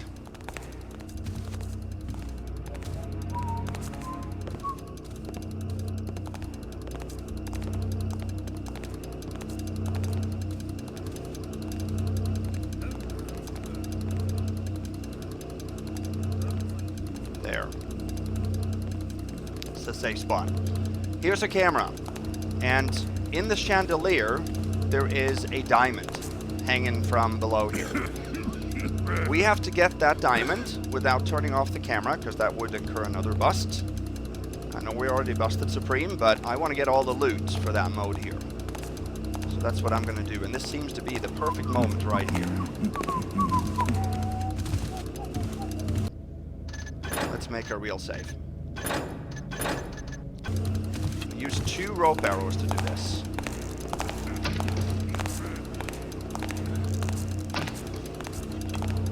Let's try that.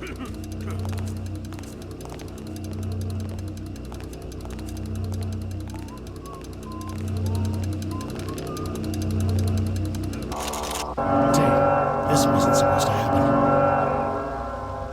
Okay, so that rope was not placed close enough. I was just testing it there. Hey, what was that noise? That he heard. So that we can do. Let's wait a little bit. We're not going to be able to take it on this round here, so we're going to have to wait. This procedure here was my homework, by the way. I posted a ghost homework session. Ooh, I think that's too far away. That seems to be too close to the fountain there.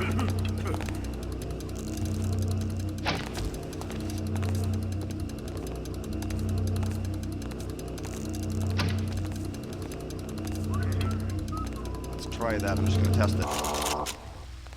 Damn, this wasn't supposed to happen. Okay, so I need to be higher up, but that should work.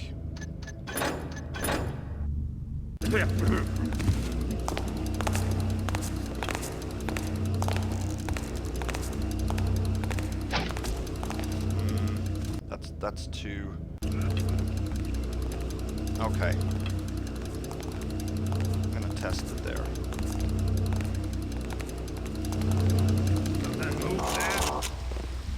Damn, this wasn't supposed to happen. That's how you do it.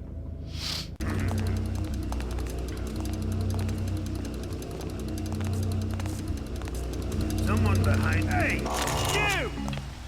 Damn. Yeah.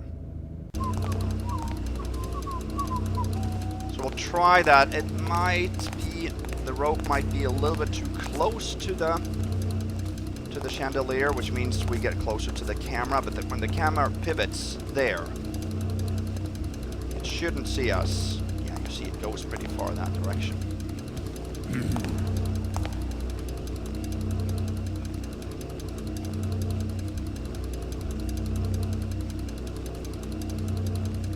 This is going to take a little while, I guarantee you that, but we should be fine here. I think so. If we grab both the diamond and the rope, in one go, that's better, but we don't have to do that. We can go up and grab them afterwards anyway. Okay, let's try it now.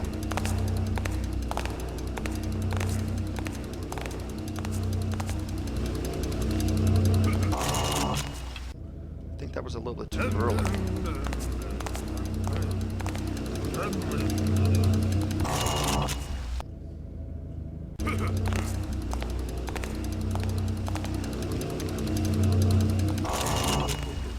Okay, am I too...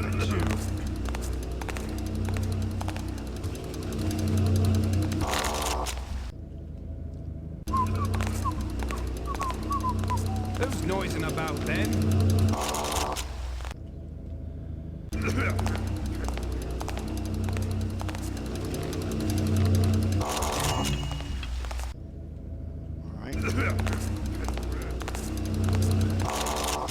Yeah, I think I'm too early.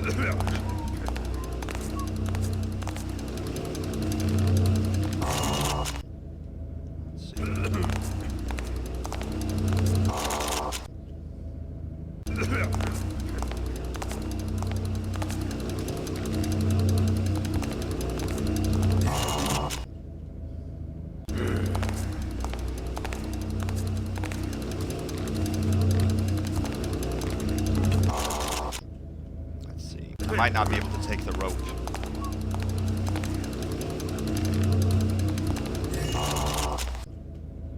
We can't turn around, that's my... we have to just drop.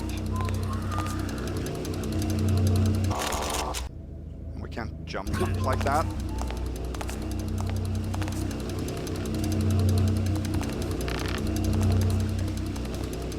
See, that worked. If I had just taken the diamond there, we would have been fine.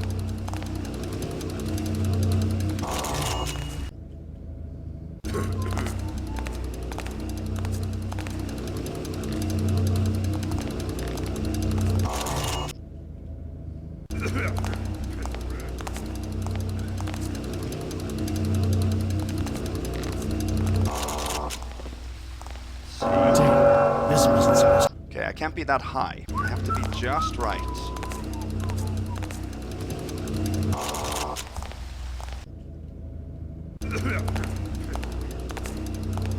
Hey! Okay, he heard that.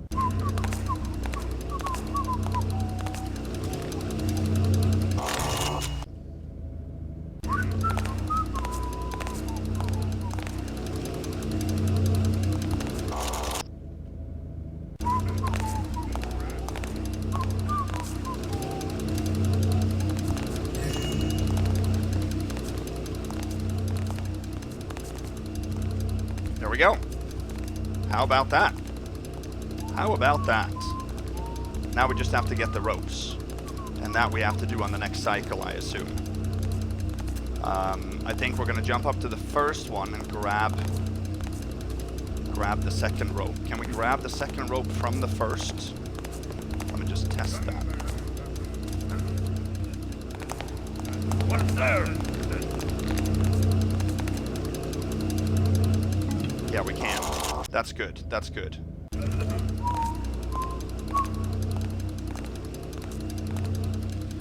Yeah, we definitely have to wait a cycle here. Awesome. Well, that is worthy of a real save, isn't it? Save over that one.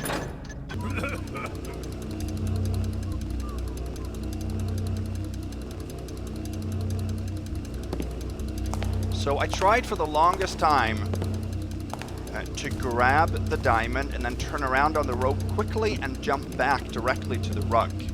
But that never worked, because when you swing around on the rope, Hume's body actually turns, or like pivots further out into the room, and we got into the field of view of the camera. So if you take the diamond and then press crouch so that you drop instantly,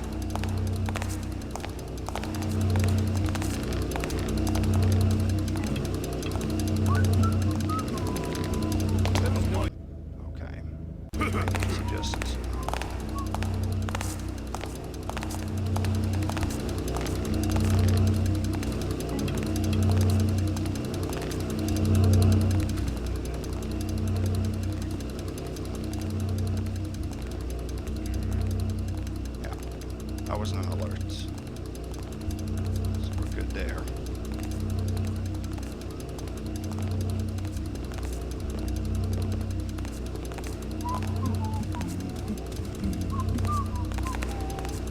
Comes back. Okay. I think we're going to use the other rope to sort of make one right above the carpet.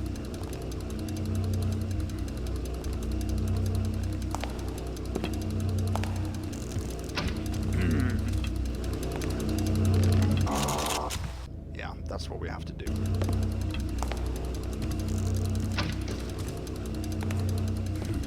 Should be good.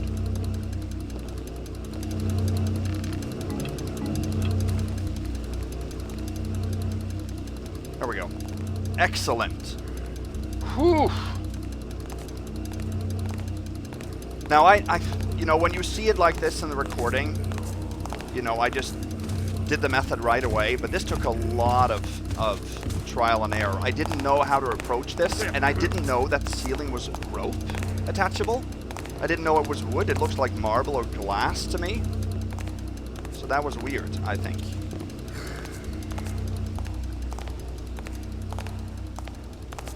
Okay. We're gonna head this way now, actually.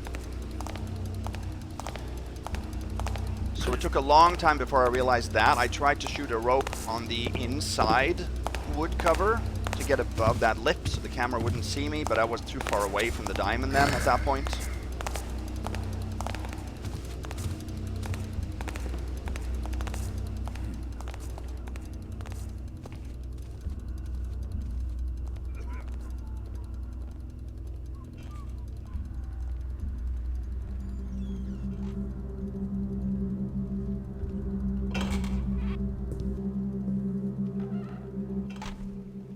Now we're down below where the patrolling archer is.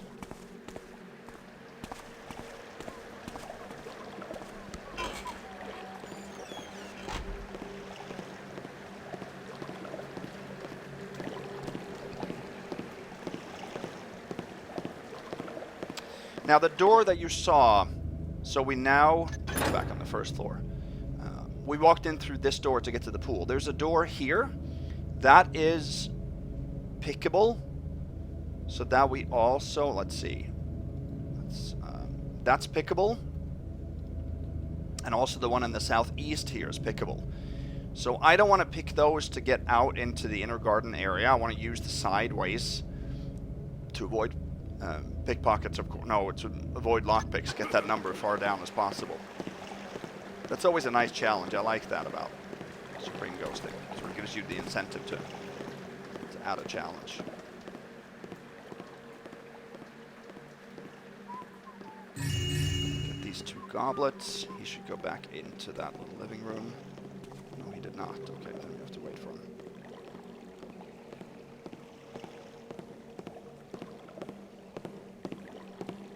We're too far away for anybody to see us as long as we stay slow. Alright, so that's actually the most difficult part of the mission is done now. Taking the Demise and taking that diamond. Now we have to be on the lookout for the patroller around in the gallery. Now I shouldn't real save in red, but somebody pointed that out last video.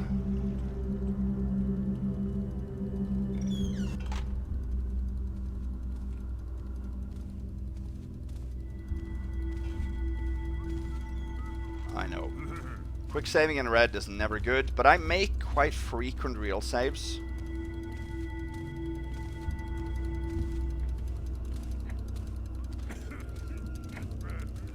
This is a voice recorder. I think it just plays music, actually. Music player. So watch 1869, and then there are 2 candlesticks.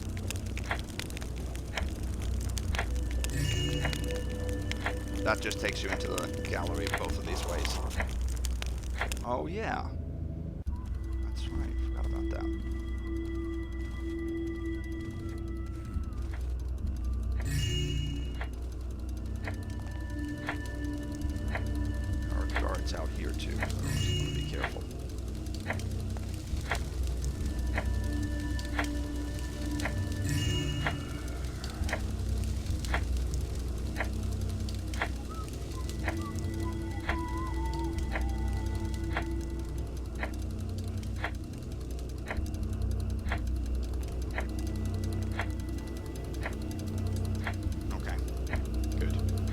So in the gallery there is actually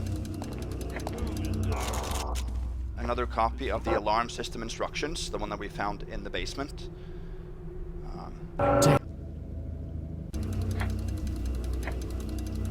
gonna head out here.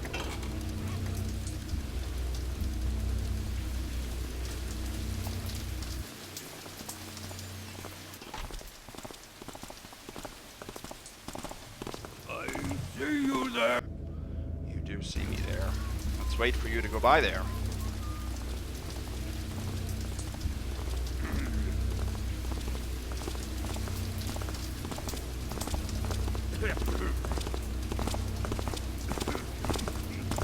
So, how's your sister doing?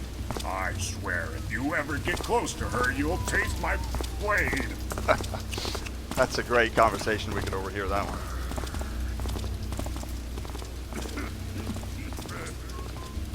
Okay, so our goal now is to head over to the ballroom area and the game room. That's also fairly tough. Not, you know, nearly as tough as what we did, but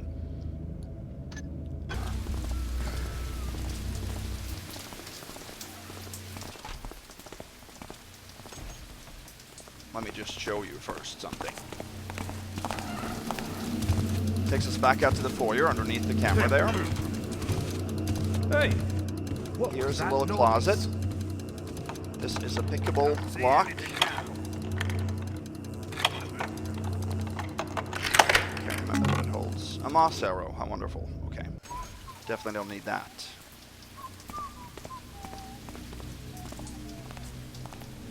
Oh, no, we can't do that. It's actually probably safer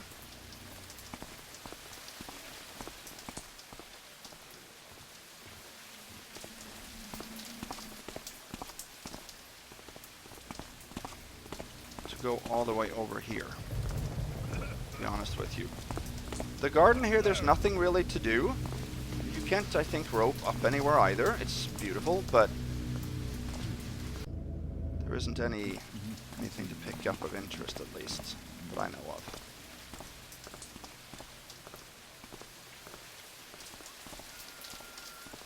We have some doors here. This is the other pickable door that I talked about. Some doors that are see-through, very dangerous. See? For that exact reason. Okay, I don't think anybody comes there.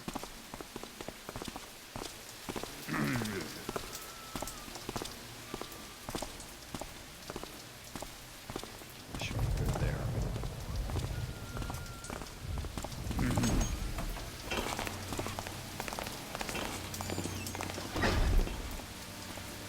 We're gonna head into the ballroom now. I guess being a crime lord really is lucrative. This lavish house makes me want to throw up.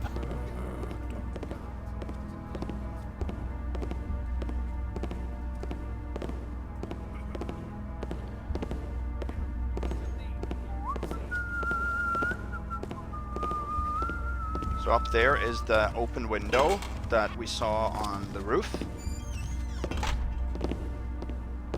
Oh, oh, oh.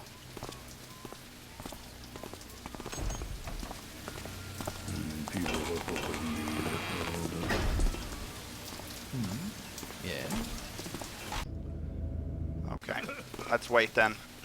I didn't want to save because I wasn't sure if anybody saw me, and it's very difficult with these glass doors.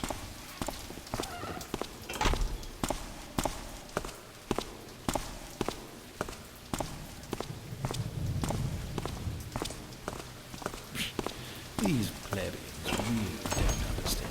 That was a guard. That's the last. Oh, it was that guy. These garments are way too tight for me. I need a better tailor. I guess being a crime lord really is lucrative. This lavish house makes me want to throw up. There's a patroller upstairs, but if we go slow, he won't react to us. There's another diamond in that chandelier, but we're going to take that when we head north. Alright, what is that? be a guy. Yeah, there he is. Okay. Should be a guy that should be patrolling.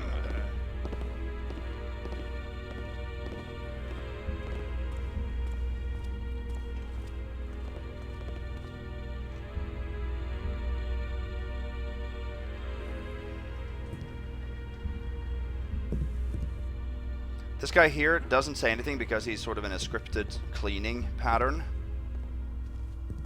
Take a flute, open this door. And head in here. This is, oops.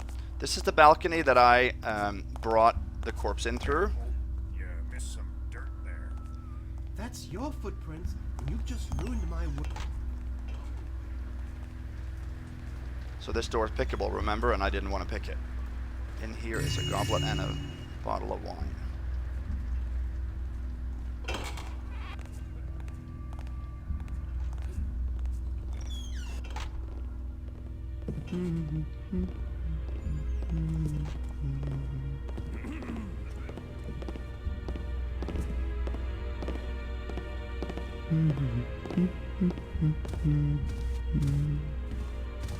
Worth 50 and 15. Flute was also worth 50.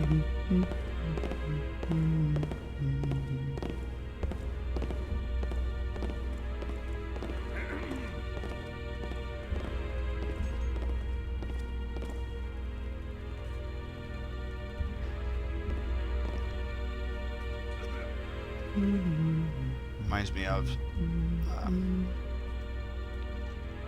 Song of the Caverns. The Opera House has a vibe that is a little bit Victorian, in addition to Baffords, of course, but there isn't that much, there isn't that many missions in the Dark Project or Thief Gold that has this vibe. I think Song of the Caverns is probably the main one.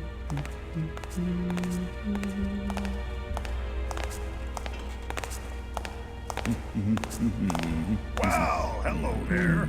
Do you have a purse? startled me. No, he doesn't.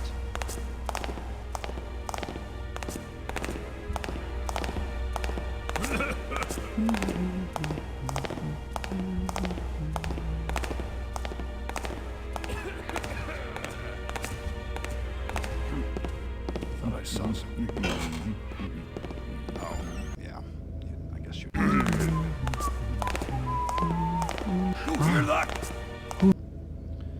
There's the stuff here. I don't see why I should have to be the one down here in the cold and the dark and the damp.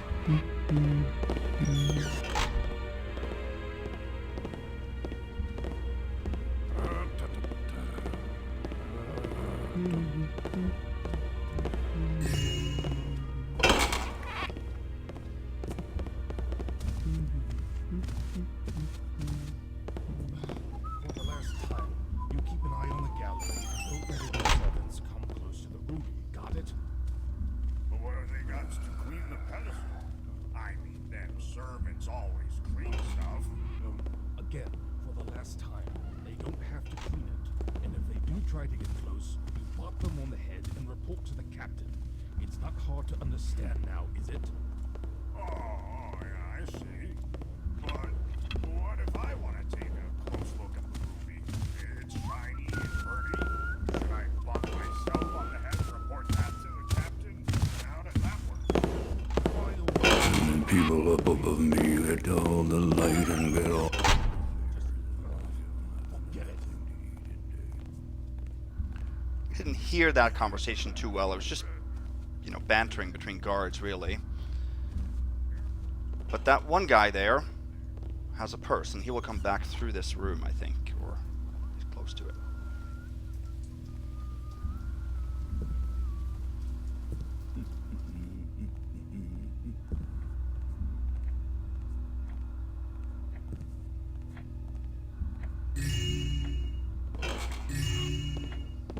Let's see.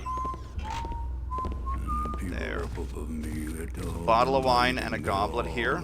Total $22.49.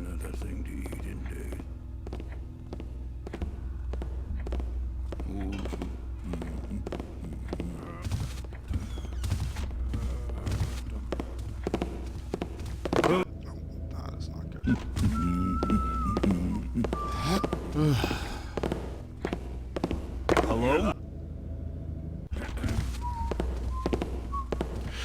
I don't see why I should have to be the one down here in the cold and the dark and the damp. So you can head into the game room. It's dark over here, so that's good. And when he leaves, we can go in. That other guard, I think, should come back into this room. He has a whole loop there. So we'll try to get his purse when When he are they does. going to bring me my dinner? A new tavern opened in When this are ward. they going to Did you bring check me it my out? dinner? Nah, they don't want me to go inside. Something about the smell, they say. 2 coin pairs in a stack.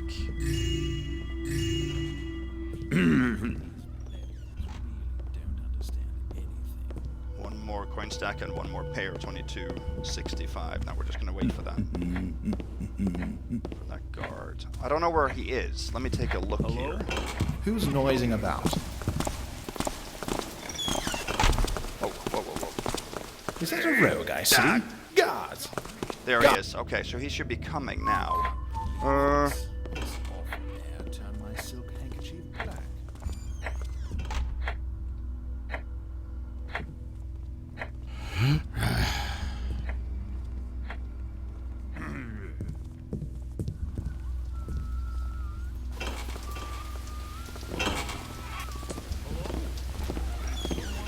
You're dead, pal!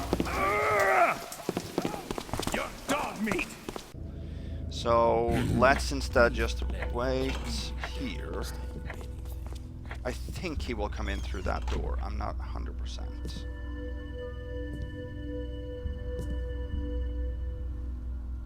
Through this door. I'm not sure.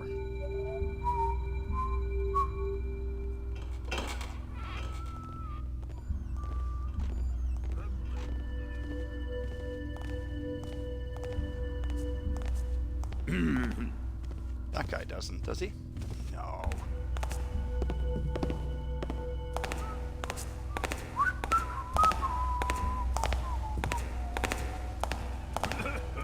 I think he comes back here.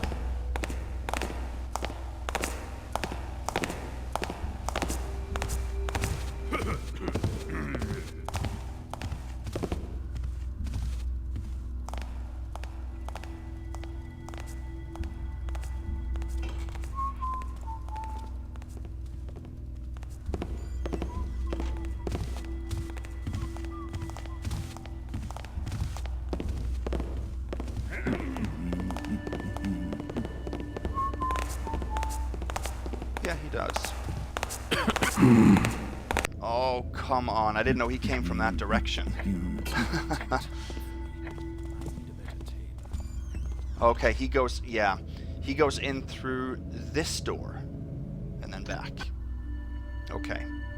Well, then we can definitely just hang out here for a little bit. And get it when he comes through. Because we're not going to go down to this area of the map anymore. We're going to head up the stairs here and then mess with the second floor in DeWall. We're done on the first floor now, basically.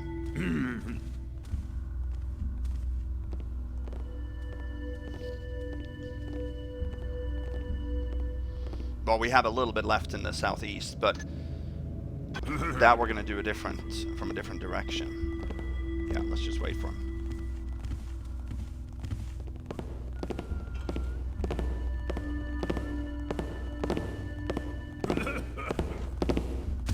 We can listen to the ambiance. There's nothing wrong with that in this mission. In none of the missions, to be honest. I should say, although I don't think this mission reminds me much of Thief 1, I do think it's a very needed change-up. Because we had 2 undead missions, and then we had sort of a mystical magic mission with the keepers, glyphs and all that. So I think this is a nice needed change.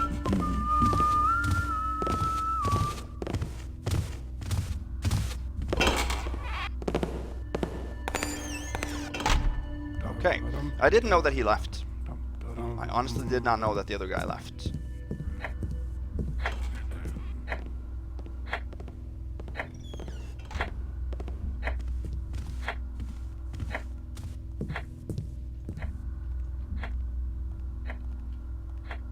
that's very interesting.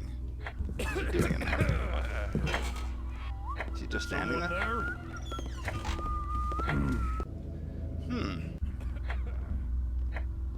That's weird.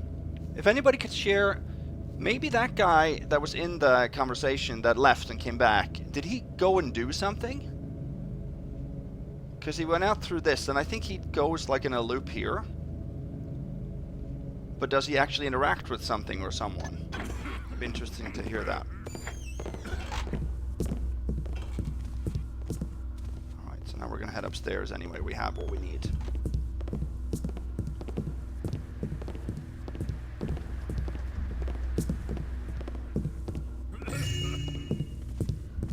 Take this one. I'm going to head in here while we're here. Grab these glasses, 23.75.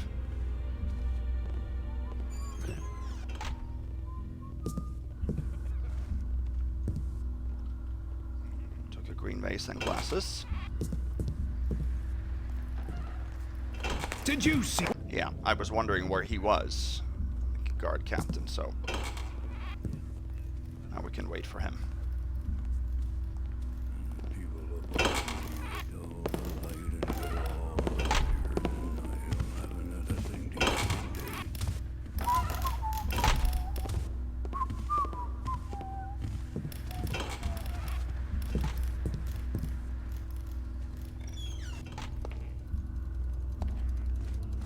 There's the camera here, but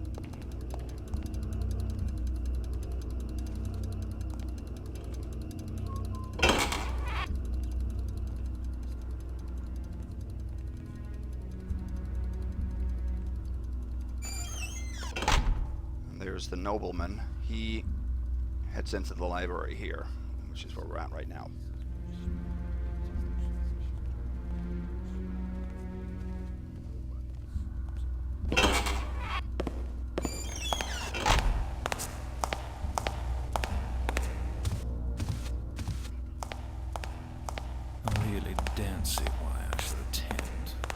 Party was so drab. I'm better off getting hammered at the local pub.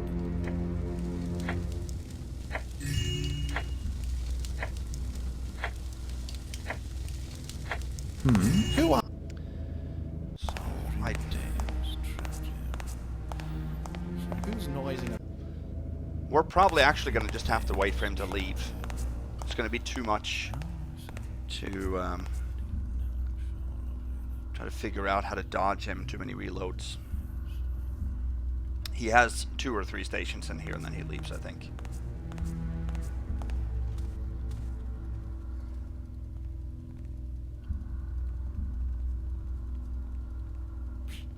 These plebeians really don't understand anything.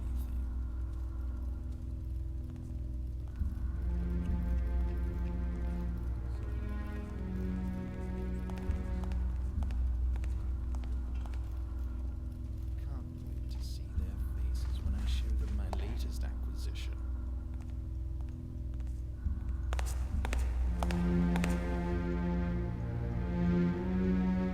Can't you just leave? These garments are way too tight for me. I need a better tailor.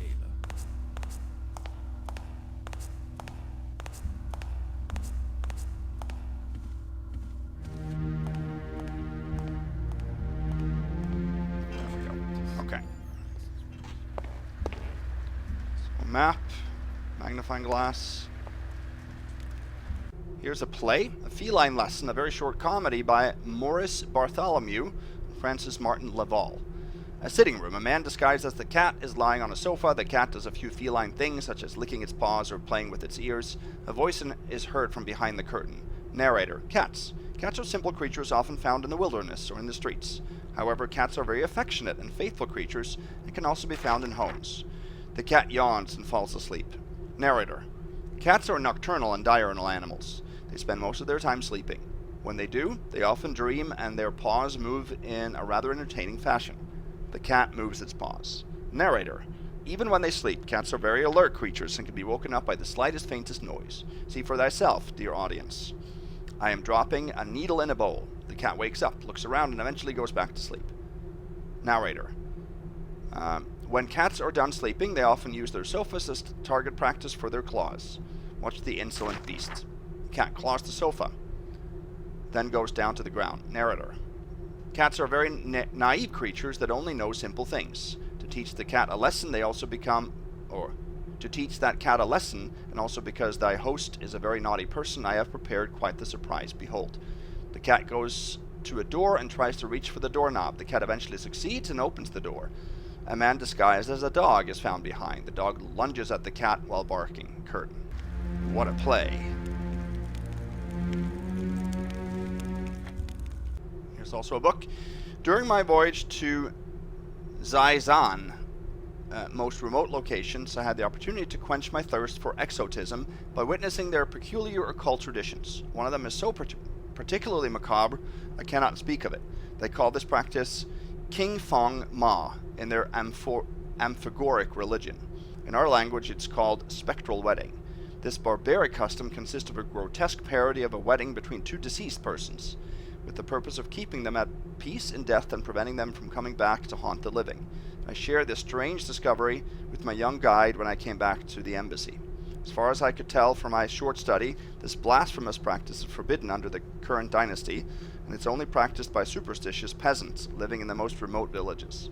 For there is an important morbid trade in this secular cult. My young guide hushedly told me of a sinister case that occurred in the village of his birth. A young woman was freshly entombed when exhumed the next day to be sold to a family, and then exhumed yet again the day after to be sold to another. See corresponding chapter, pages 624 to 49. That is disturbing. Alright, 2 purple vases here. There's nobody else in the vicinity except for...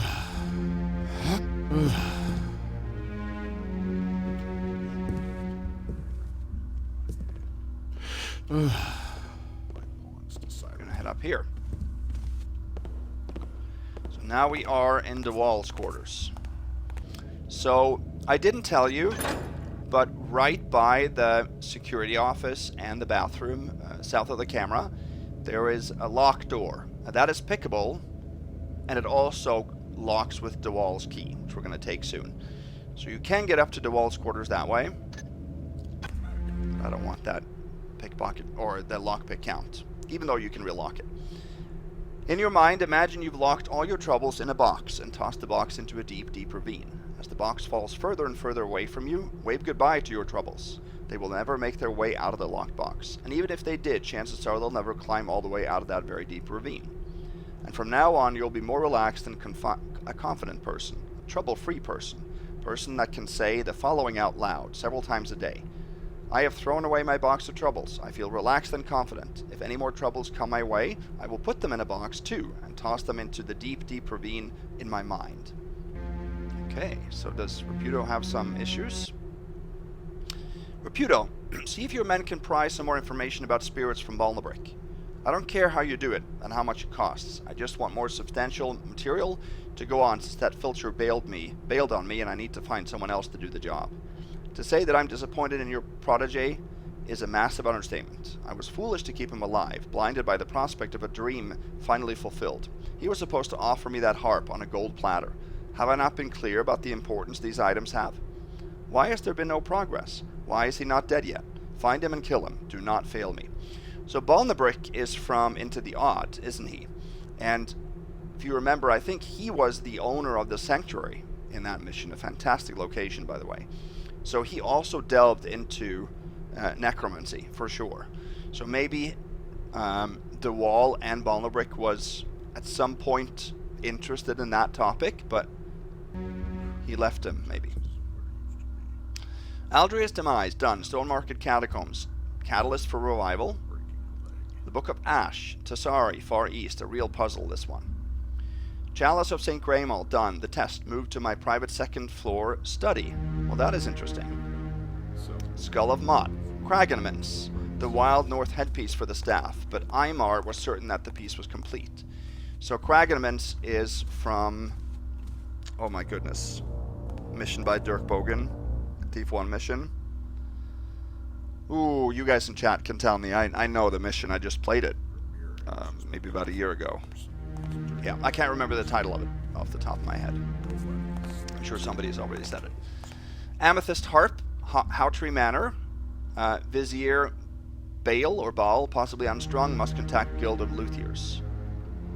My beloved wife, in my deepest dreams I can grasp your hand. Soon we shall be united and all these shall be dreams no more. Aha!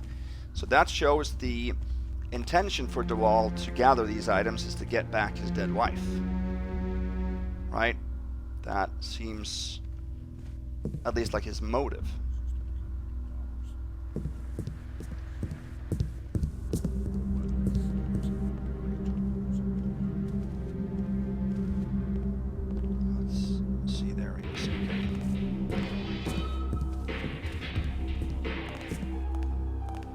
Disperse. 2675.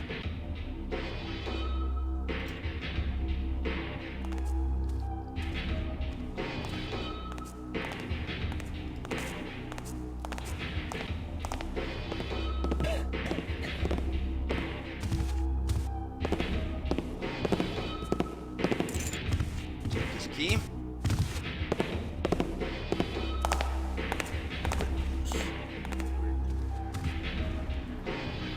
Bedroom, get his gold candlestick, read his book of Poisons and Banes and Their Antidotes by Wilibertus Ilswa, first physician of the civilian hospital of Bonn and members of numerous learned societies.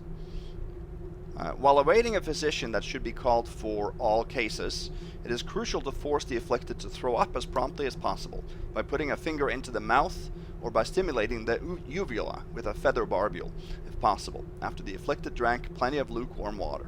Only then, when the most nefarious poison effects are gone, the afflicted is to eat only fatty broth or fermental mixed with water.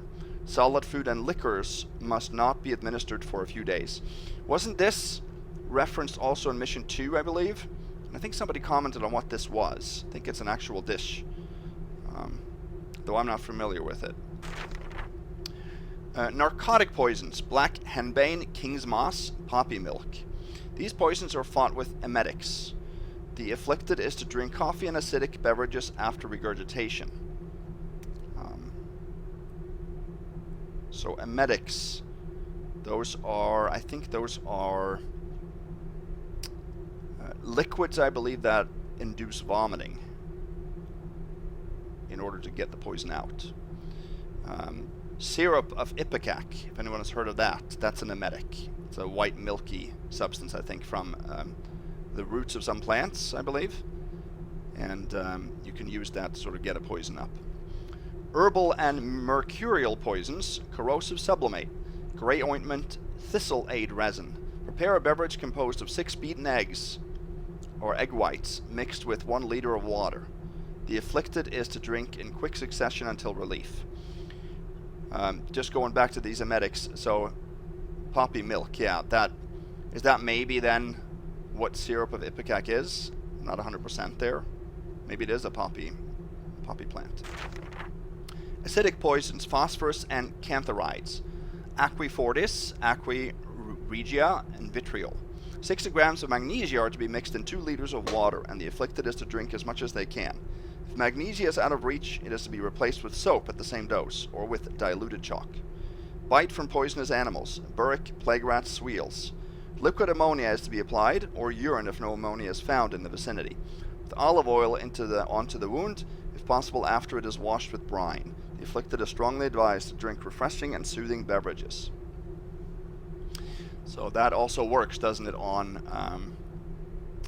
jellyfish stings, doesn't it?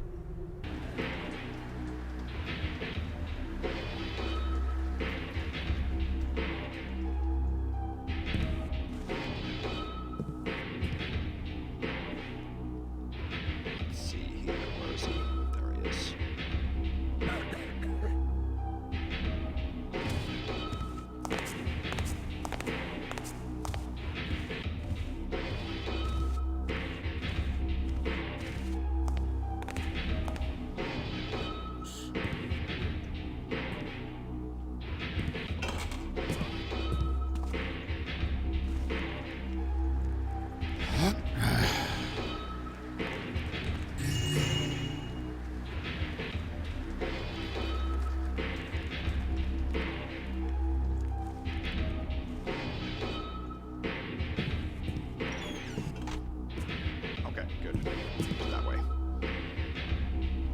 2765.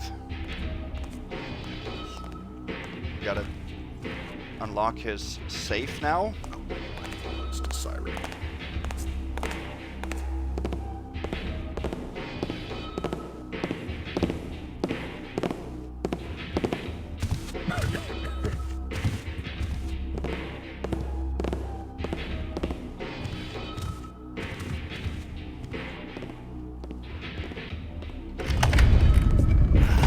This is what I'm looking for.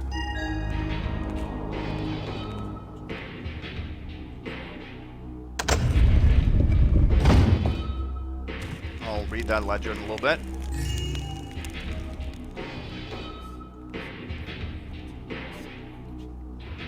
Go in here first. We also took 2 stacks of silver coins and a gold candlestick. Alright. Jourdain and Mafiotus. A mysterious name that appears every time I try to track down the origin of disruption bombs. Of my music machine, of strength elixirs, and of more than 100 other items I won't take the time to name. Some discreet mentions here and there in the city archives make me think that they are also responsible for at least a quarter of the labyrinths of sewers and other maintenance tunnels under my feet. Impossible to tell if Jourdain and Mafiotus are one person, 2 persons, or a complete organization. No fresh tracks. So I think this is based on FireMage's real name. Somebody commented on that, so I might be completely off, but if that comment is correct, then that is what it is. If it's not that, FireMage, I'm sorry. Apologize for that, no disrespect meant. Salpeter's Men. Ridiculous name given to mine owners who are exceedingly giddy since the discovery of black powder. Known to be extremely ruthless in business as well as with their own workers. Sinister stories about these conditions too, enough to spark a revolt. Sent George and Cuno to Boulder Creek shaft to rile them up and start a mutiny. If everything goes right, Salpeter should be a new source of revenue, and I could perhaps sell it to the Baron himself for his elite soldiers and their new contraptions. Sire Tunnelot of Romavia. Aristocrat who, as his name implies, hails from the far Duchy of Romavia, lives in Aldale in an old abbey renovated as a manor house. Seems to be extremely well informed on warden affairs, always more or less present when a conflict or an important maneuver occurs. Is it just some bizarre blue blood pastime or something more sinister? Nothing dirty on him, not enough to make a virgin blush. Time permits, I may invite him to dine so I can study him better. The Wise 12, the long shadow behind the throne of the baronial university. Congregation of 12 men, essential philosophers, men of science and engineers. Decide what should or should not be studied, what should or should not be communicated, etc. Non-negligible influence over the scientific community and the various publications in the city. One of Fine's cousins occupies 1 seat. Could explain why my stock of elixirs against scrofula is shunned by the plebs. See Report 3 dated 8/25/31 for a complete list of names. Scrofula I think is just another name for tuberculosis. Duck Scrofulin de Gelonier. New figure who recently appeared in the city, just after Constantine, as recluse as that one, if not more. Lives in a tower in the vicinity of Stone Market, in Redminster Ward, nothing concrete. Caesar implied he could be a distant cousin to the king of Salagne. I can wave goodbye to my relations with Miranval if Monsigur acquires his services. Goro, legendary killer for hire who mainly operates around the city, but was reportedly contracted all the way to Aristonia. Acquired quite the fame for their deadly precision and complete lack of evidence left behind. Nobody knows if Goro is a man, a woman, or if they are even human at all. Heard wild rumors about Goro, suggesting they are a dreadful shape-shifting pagan beast whose sight is enough to slay someone, or a powerful rogue mage of the Hand Brotherhood. Apparently needs to be contracted through coded letters. Need to know more. Could Goro be responsible for... Signor Reputo. Recruit hailing from Illyria, recommended by Caesar. Very successful crook and a sharp, cunning man. Proved his worth extremely quickly with lucrative strategic maneuvers and incredibly clever operations I would never have thought of. Properly dangerous. Made him lieutenant. Better have him close to me than working for the competition. Took a fancy in some small-time fence named Victoria a few months ago. Wouldn't be surprised if the two were more than business partners, but his fiery temper It's bad news for her. Need to keep an eye on her. No idea about her past neither, which is troublesome. Addendum. Victoria quarreled with Rapudo and left him to become independent. May become a problem. Dispatch assassins to get rid of her at the slightest chance. Alright. I wonder if some of these names here are actually references to some of the authors. Maybe. Let's read this too. Antonin. Don't believe the nonsense that pagan sorcerer of yours told you. You are better off in the city than in Mirenval. Access to the inner city is now prohibited to all non-residents in order to minimize the spread of Black Plague epidemic. Well, that's what the town criers want you to believe anyway. Something's up, my friend, and I have no idea what it is. The local authorities are doing their best to quell rumors of kidnappings of children, young men and women. This time not even the wealthier spread. Monseigneur de God's daughter disappeared, for instance, and the guards didn't see a damn thing. Of course, if you still insist in visiting this cursed city, I could provide you with a pass. Just give me enough time to buy the goodwill of those in charge. Caesar. Alright. Let us hope that we can stay here without getting spotted.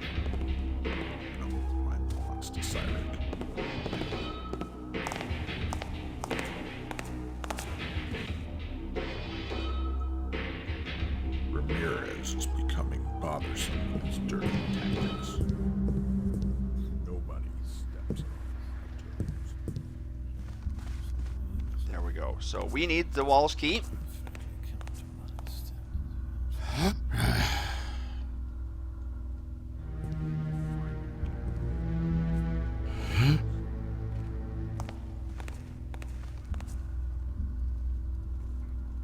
We need the DeWall's key to get the chalice.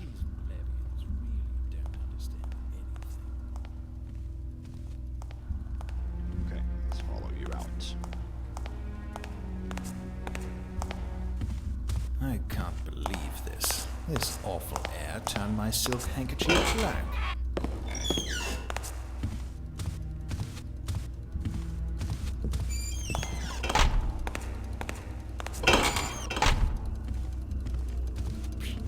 These plebeians really don't understand anything.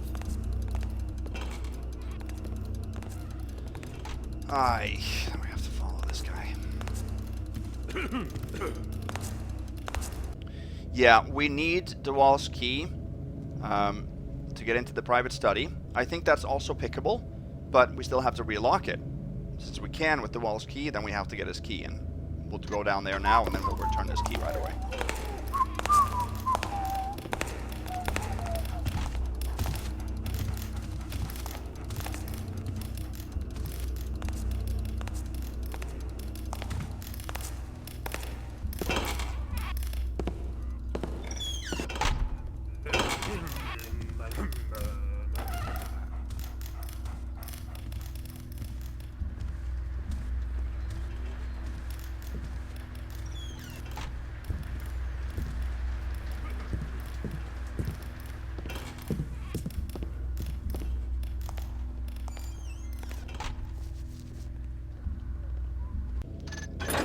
We'll save it up a little bit here. A long time.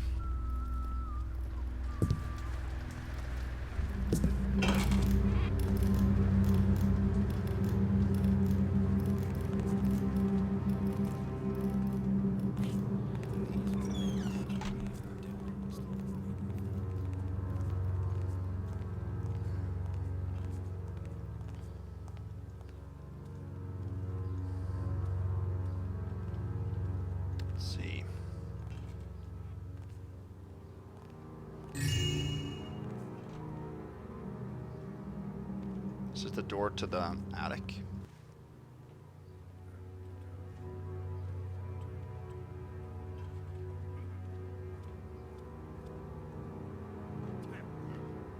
Don't actually think he will see us here.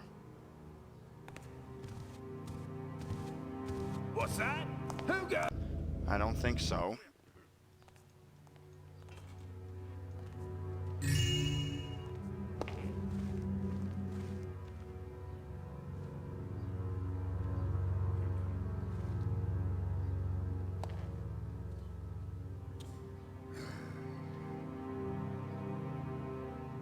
So for a little bit faster there.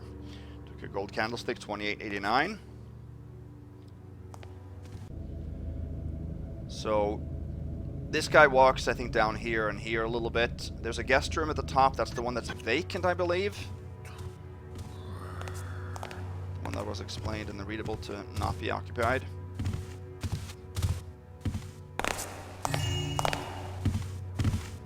Die! Oh, he turns around right there. Okay. What way does he turn around? That would be good to know.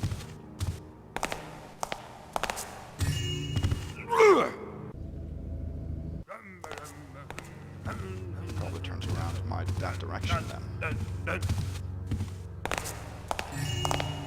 Ah! Stop right there! There! Oh wow, I'm not actually safe here. What's that? Who goes?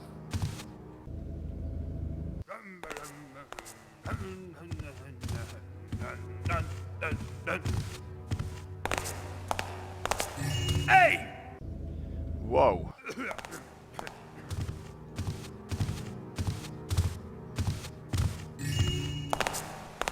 Here we're safe. Does he turn around? He does. Okay, and he goes down there. Put this purple vase here. Alright, so here's a guest room. Coin pair there.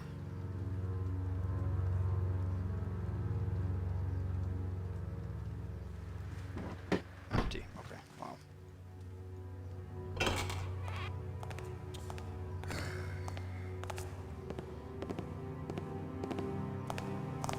So this is a vacant room, but they probably just left behind some coins, or maybe it's the tip.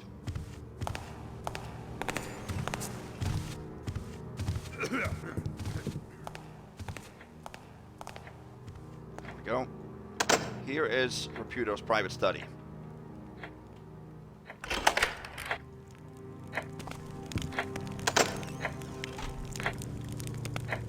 Alright, so here we have a couple of readables. Your Excellency, this missive was written as a journal with the purpose of facilitating reading.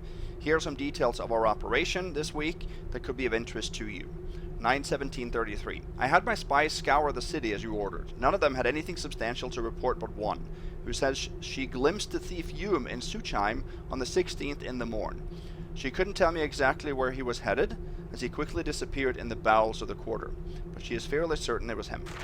I have no reason to doubt her word, but the other spies in the vicinity saw nothing, hence why I didn't send you a missive. I shall keep you updated on the matter. 9/19/33. I had a conversation with Lord Kuranes on the subject of the ever-raising toll on goods coming from outside the city. The good fellow assured me he shall make the problem disappear as soon as possible, in the upper Newmarket area at the very least, and his services were cheaper than my original estimate, 1,500. 9/22/33. I finally found some leads on this Palmer fellow you were hoping to employ.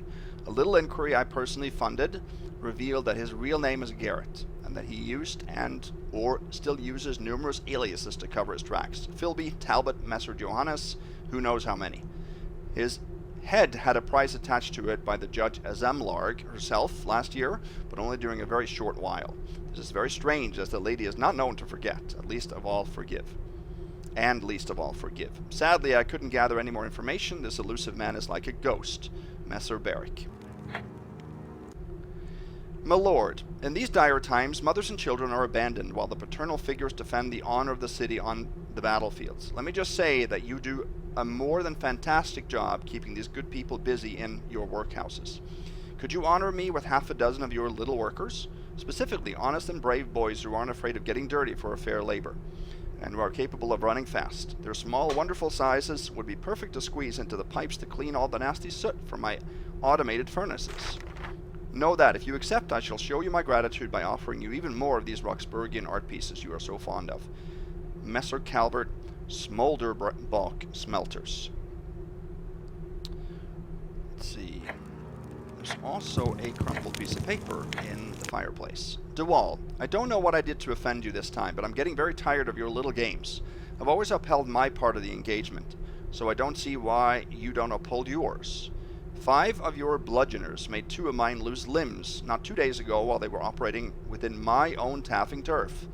We had a contract, remember? Is your memory playing tricks on you? Does that even sound normal to you? You might still be the arch rogue of this city, but you're slowly and steadily losing your grip. Don't make a mistake you'd come to regret, Ramirez. Alright, interesting. Okay, there's also 3 small coin pairs on the table. And then remember that his chalice was in this office. Over here's a bottle of wine too, 2007. And that is found in a secret. Pull this, then the secret area opens up. How many times am I gonna have to steal this thing? There we go. Nothing behind here either. That checks off the last main objective. Now, we can't close this door. There's no way to close it. It just bugs me more than I can explain. So, yeah, doesn't matter. You can't re-pull this. Doesn't do anything, and there's no way to fob it or nothing. So anyway. Goody, goody, goody. We are done. Not done, but done with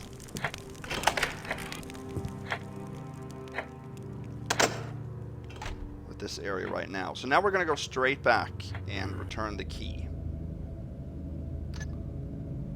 Let's see.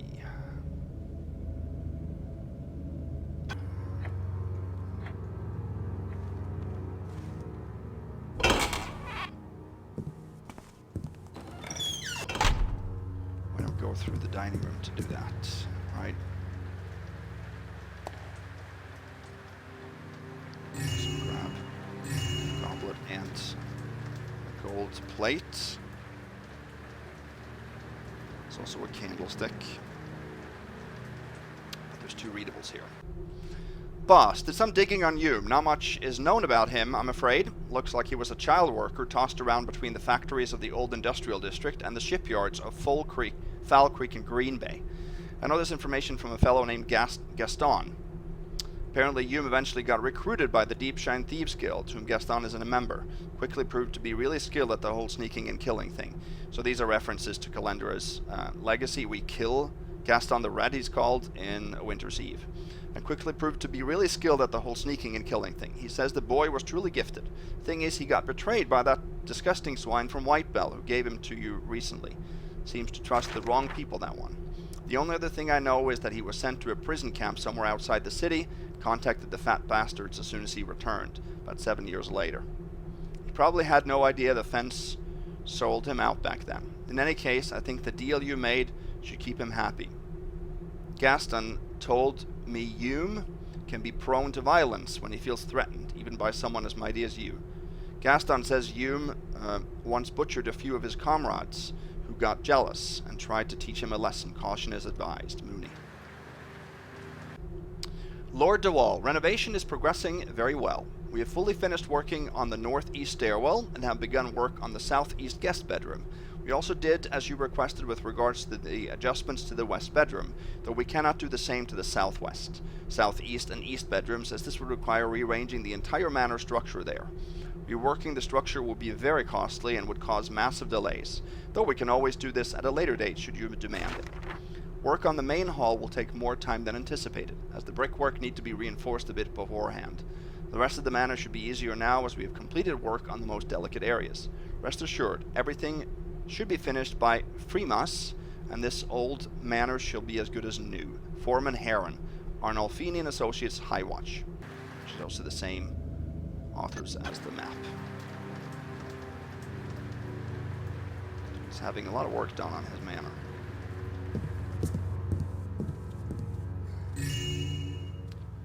Grab the gold candlestick there.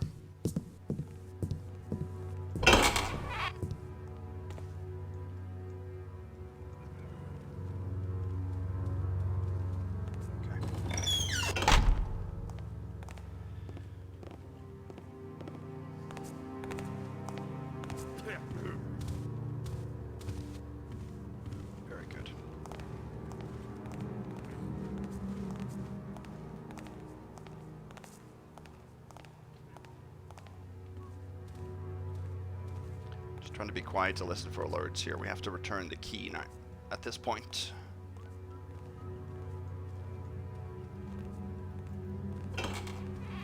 Yeah. I thought he would be coming along.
There we go.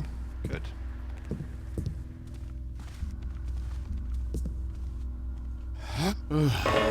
Oh no.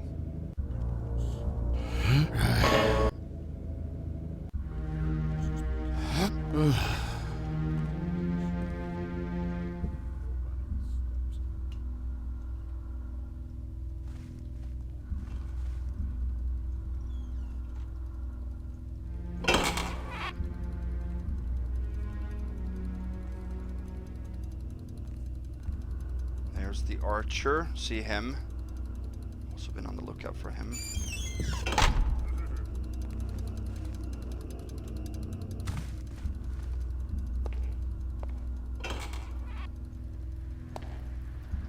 Oh no.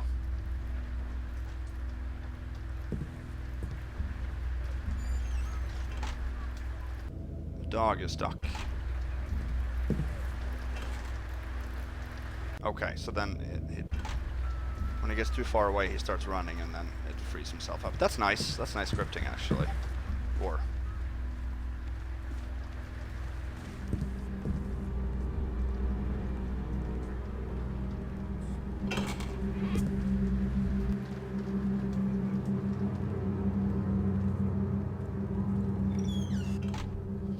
alrighty.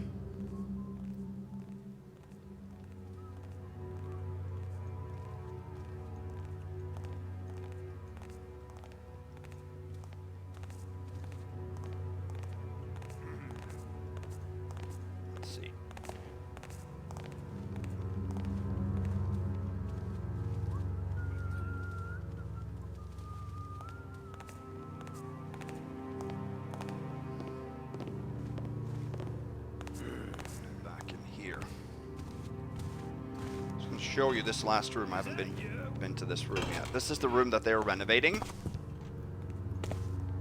So there's ladders and all sorts of construction equipment in here.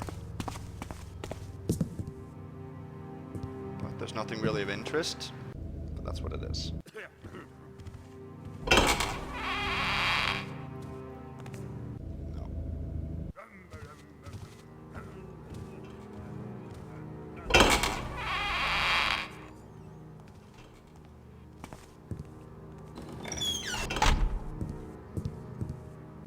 So now we only have this area left. So we're going to head down to this location right now.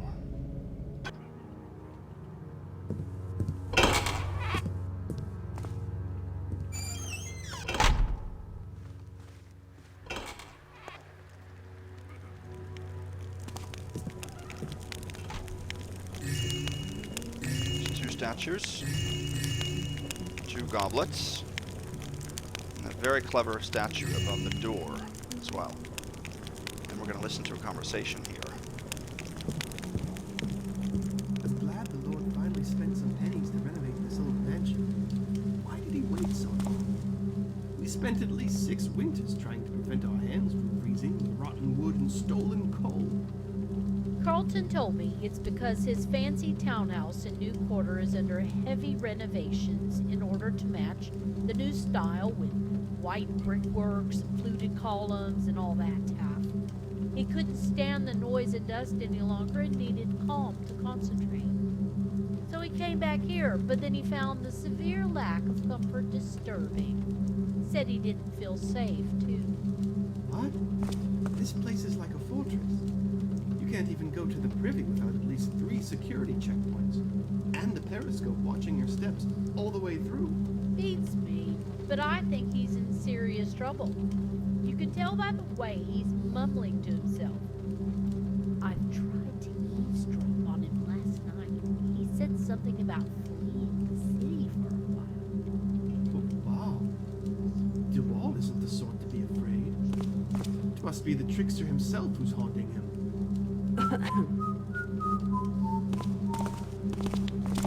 Alright, let's see. I don't think she sees me. Nope.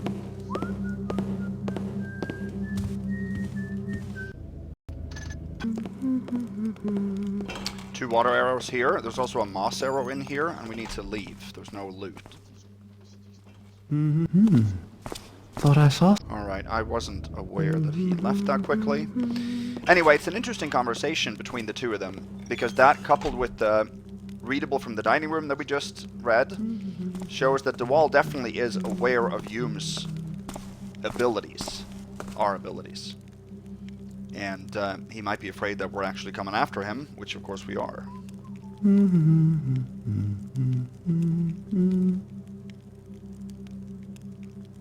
We need to leave through that door. That takes us out to the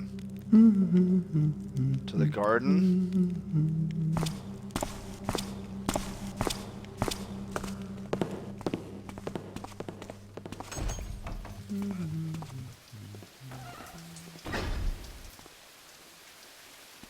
There we go. There is the thief in the distance. Let's see. Here? Gotta be careful at this point not to go too far out on the ledge here, because then we actually end the mission. We don't want to do that. In this garden there's nothing but an apple, I think, on the table over there. This door here will take you into the hallway close to where we first entered. But that's also pickable. So we don't want to pick that either. But luckily, there's an open window here that we can go in through.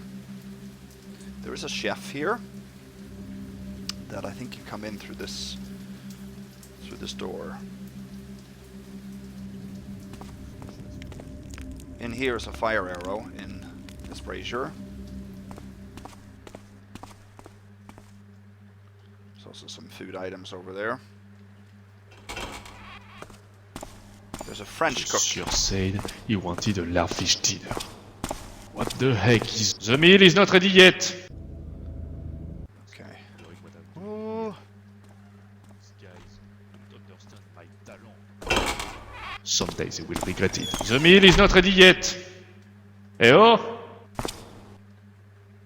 Yeah, that's an alert, so we have to... That's why you hear for him to come out.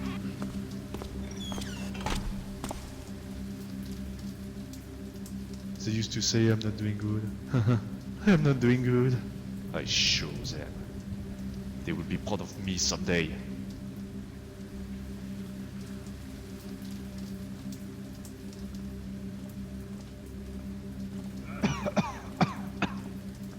So he picks up, is that a cigar? I don't think I've seen that before.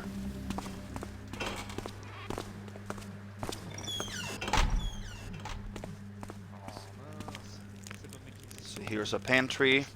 There's nothing in this room, just some junk. Let's see.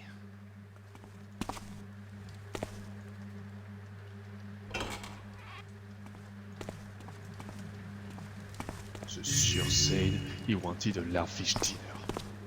What the heck is a larfish dinner? Is it a meal made of lava?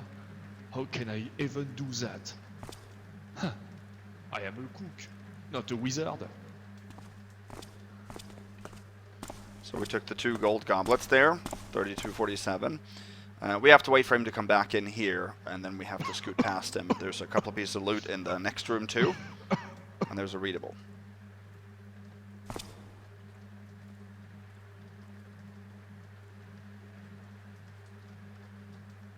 I don't understand. I am doing good meals, good for their health, and they are still complaining all the time. What is their problem? Do they even eat something good in their life?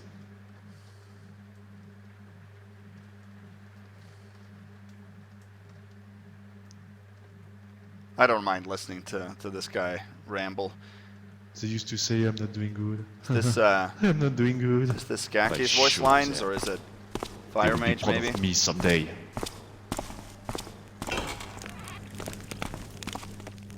Here we go. Let's read this. Let the scullery maid know that the saucier has clogged the sink with his mixtures. Again. I've no idea what the man put down there this time, but it reeks of rotten eggs. There's some old white vinegar left in the cellar. She can use that if it's of any help. By the way, his lordship has had enough of gabble wings and wants something more exotic and spicy.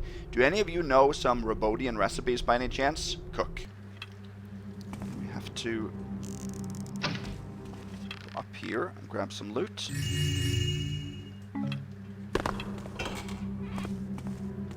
3 coin stacks. There's also a couple of carrots in the kitchen overall. So now we're back actually very close to where we came in. We've now come out into this hallway. There is one thing we're going to read here. A newspaper. The City Herald, 9/23/33. Renovations continue in Dayport and beyond. The Baron's initiative to bring our fair city closer to modernity may have seemed like an impossible task mere weeks ago. However, the project is progressing exactly as planned, and many old buildings around Dayport have already been cleared. Vladimir Stepanov, one of the project leaders, was quoted, "This is the most ambitious project I've ever worked on. Demolishing buildings is already tricky, but the city's geography with its underground flows and grottos requires immaculate planning in order not to sink what we don't want into the ground. We are grateful to the city's planners and engineers, all of whom have been extremely helpful." Your memory isn't failing you if Stepanov's name sounds familiar. He was the man responsible for another of our city's wonders, First City Bank and Trust, the construction of which ended 5 years ago, and which the Herald covered most thoroughly. Some found it amusing when Master Tyler claimed the building was ahead of its time, but how right he was. The other Bonian architect working on the renovations, Fedir Soloviev, may not be known to the resident of the city, but he has completed a number of similar projects in other towns, most recently in Logwell. I haven't heard of Logwell before. Meanwhile, other parts of the city are undergoing similar transformations, albeit not as drastic. Buildings in Merkbill and Highwatch are being painted white, and some are getting adorned with intricate murals and marble sculptures. The new school of architecture is here to stay, and it seems more and more changes are coming. It is hard to imagine how the city will look a year from now, but it is in the hands of true masters of their craft, and there is no reason we shouldn't put our trust in them. Rumpleball, Hightown Dark Smoke 4-3, Old Quarter Fidgewicks Hollow 4-2, Low Reach Downlock 1-3.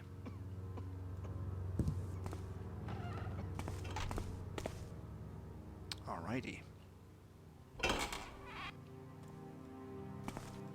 Head into this dining room here. I think there is a guy that comes in here occasionally. Gold plate.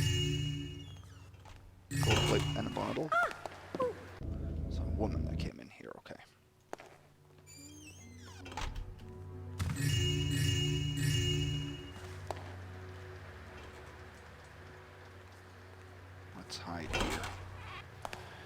There's one more goblet over there. Oh yeah, that's the woman involved in the conversation. Gotcha.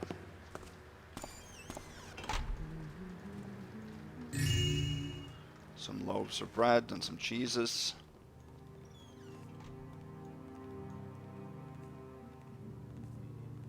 Okay.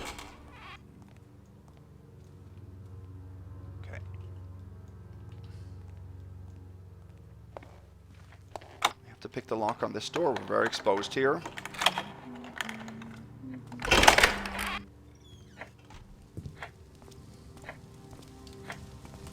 Go in through that door again, so yeah, we can't relock this door. This door doesn't lock with DeWall's key. Here we have a purse, 3456, and then we've got a couple of readables. Ian, my esteemed friend, I write you this letter to confirm that this year's Lodge of the Butlers of the city shall take place at Miss Pennycuddle's on the 23rd of Inificus and shall begin on the 9th toll of the bell. France has managed to talk his master into letting him borrow some bottles of fine Salagnian. And I've heard Dumas is going to bring a few exotic trinkets Lord Gervasius doesn't give a damn about anymore. This will be a lot more interesting than last year's drab party Bistry organized. I sure hope he's not coming this year. His constant ramblings, worthy of the worst lunatic, were extremely bothersome. Soon as we started speaking of something, he changed the subject back to his pompous supposed knowledge, treating us with contempt while talking gibberish no one cares about to hours on end. I wonder if he is this condescending and talkative with Lord Martin. He's one damn navel-gazer, I'll tell you that. Perhaps I should get some weak poison from my lord's stash if he does, in fact, come to the ceremony. Anyway, who do you think will win the Who's the Stupidest Master contest this year? My money is on Marcus as usual. You don't make masters like Lord Bafford anymore. Still, some people are getting tired of his winning streak, but the game's the game, and the whole thing is absolutely hilarious. The look on his face gets me every single time. Sometimes I believe I will die of laughter someday. I don't get to laugh often here. So, Ian, I count on your presence. With the prospect of seeing you there, your friend Halbert Dufant. A letter here. Butler, I shall dine in my private dining room again tonight. Tell the cook to prepare a quarter of beef braised with red wine, just like he did during Valpurgis Eve. Bring me a creme brulee 7 with some lemon-flavored sorbet as well. As for my guests, tell them I'm much too busy and shan't be able to receive them until tomorrow morning. Make sure the Duchess doesn't drink too much and keep an eye on this Yarnham fellow. Make them dine on the terrace outside so I can observe them from the greenhouse. Contact the Coachman Guild and tell them to have a carriage ready for the First City Bank and Trust tomorrow, near the 3rd afternoon chime. You still have the day out afterwards, but make sure renovations continue with no trouble. Is it Antoine DeWall or Antonin DeWall? Okay. So we are in this room right now. So this was also pickable, but we had to pick it. We've circumvented all the other doors here that are pickable.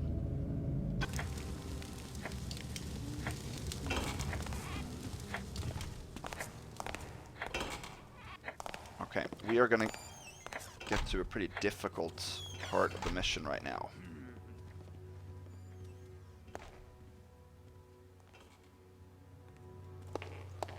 We don't have much left, but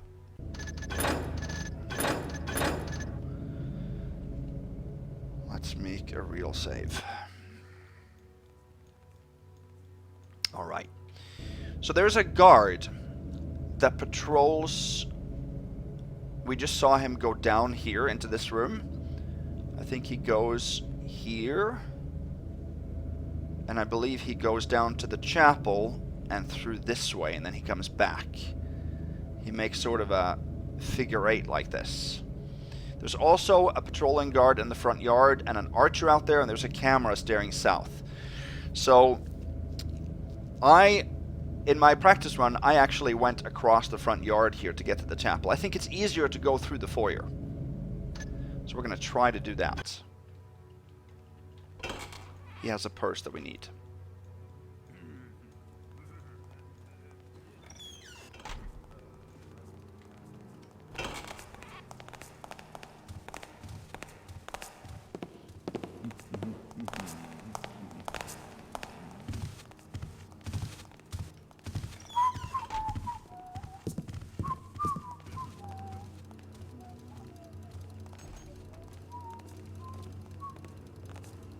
Careful here. I don't like this. Who was that? Somebody else here. So. Please don't hurt me. Here's the front door. We'll see here if this is easier indeed. Where is this guy? Up there? What? Well, that's not possible to do. That's why I saved it here. Let's see.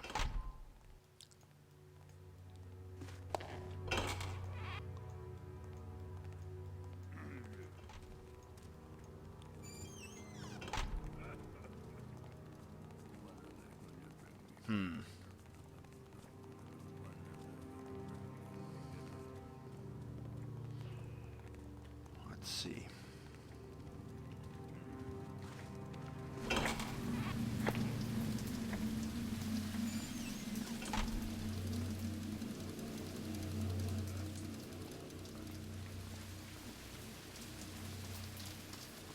So we are safe here. Let's try that. Let's try that. See, we're going to leave this way out the hole by the front door there, and we have to take a purse on that guard, but maybe this will be easier after all.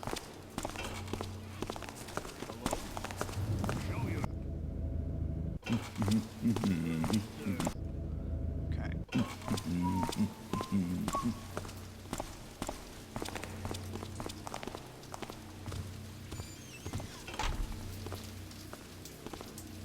Hello?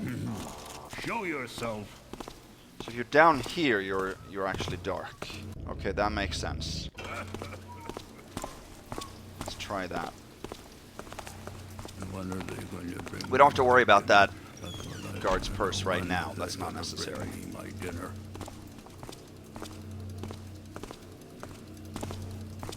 I think that we're safe here, actually.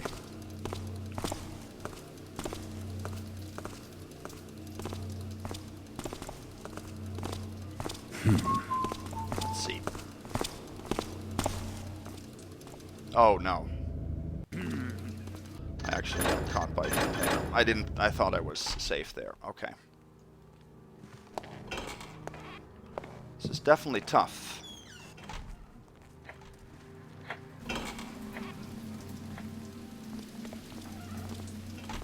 What's there? Okay, can we wait a little bit? Wait him out. Sir? Was that you? Okay.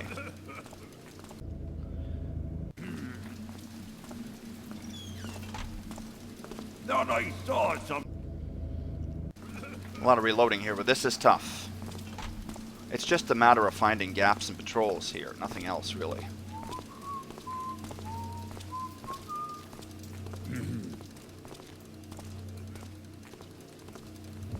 Look over there. He sees me from the side.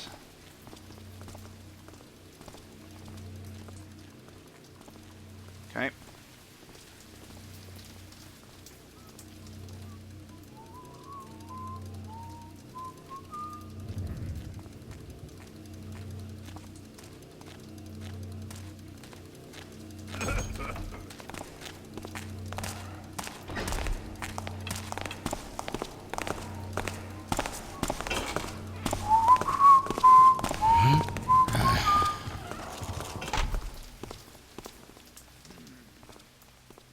We shouldn't always get spotted here.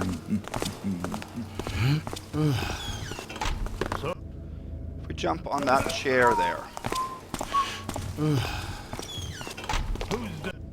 Without that chair is annoyingly placed. Very annoying. We shouldn't always get spotted there. Yeah, that is not necessary. I was never spotted by the camera there.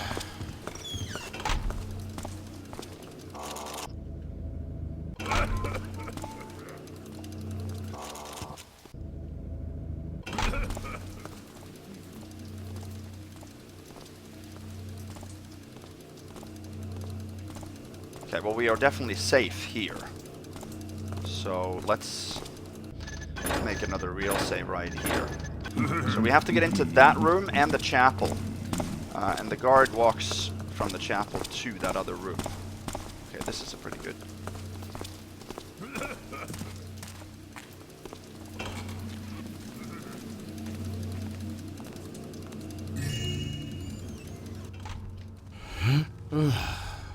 Here you're dark.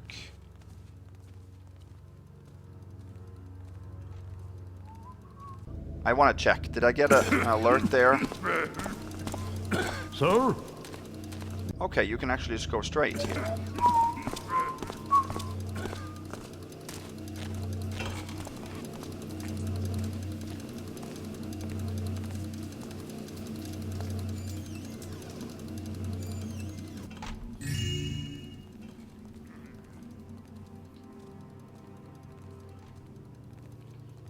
Can I hide here?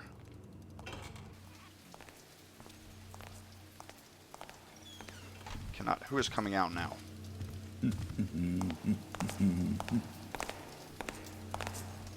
Thought I saw something. Okay, let's see if we can actually do this.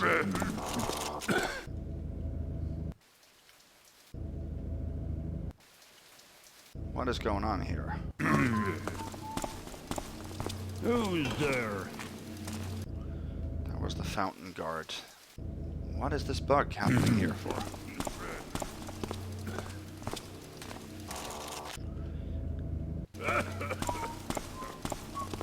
Who's there?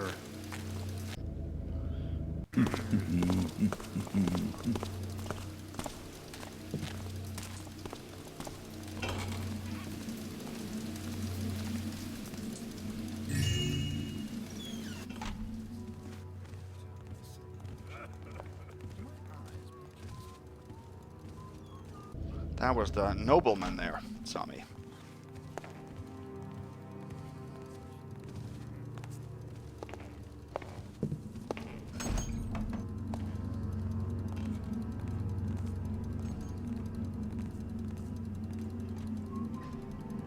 I want to check one more time that this is possible. I want to just take a stroll out and see. It's him. Okay, he has his back turned the entire way. And the other guard, when does he come out? There's a guard in the distance. Who'd I hear there? I think that's good. Be careful here, because I don't want to get spotted through the door as well.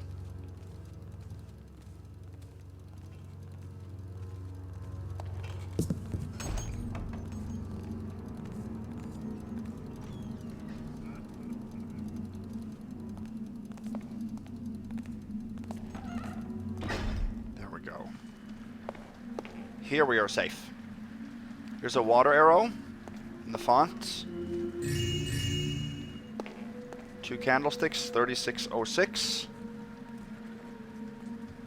And then we're going to take the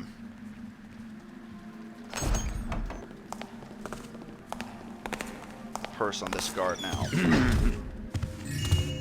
3614. Then we only have one piece of loot left, and that is the purse on the guard in the front yard. Save over that one there. Let's read this. Saint Eurek, patron of architects. O benevolent Saint Eurek of Rabona, supreme architect among men, thee who were chosen by the builder to change dark forests into cities. By thine benedictions let this new house stand the passing of time. So we pray, so shall it be.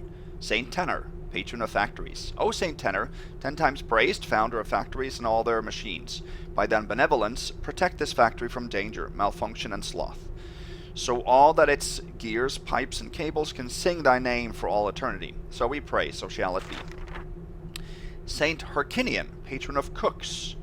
O Saint Hercinian of Grass Melon, we honor thy 1,000 delicacies. Protect this kitchen, so that no blight comes to taint its foodstuffs. Bless these cooks, so that they never receive burns and never blotch any dinner nor cake. So we pray, so shall it be. Saint Agamedes, patron of beams. O great Saint Agamedes, patron of the 3 great beams, they still stand to this day thanks to thy eternal genius. Prevent rot, humidity, worms, and termites from sabotaging this beam. So we pray, so shall it be. Saint Soterius, patron of nails. O Saint Soterius the Forger, we forever honor thy great invention, proving the master builder's hand can be found in the simplest of creations. Bless this nail so that it never twists nor rusts, and let it accomplish thy task. So we pray, so shall it be. Alright.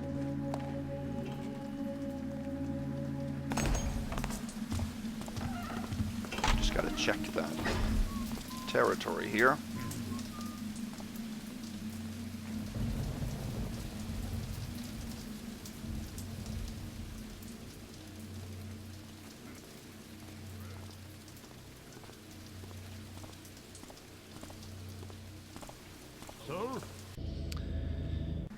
Okay.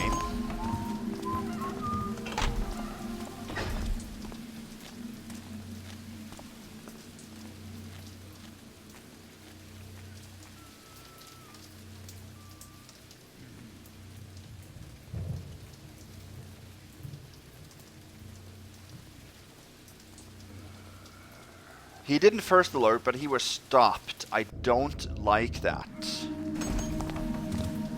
Because he doesn't say anything when he's stopped. Not that I want him to say something, but I want to go as slow as I can here.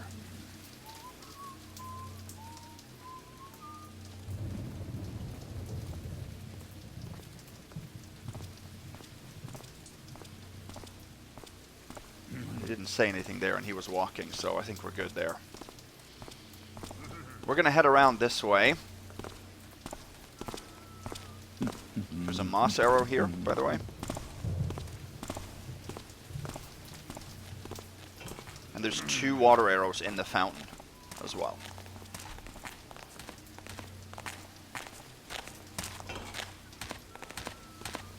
Let's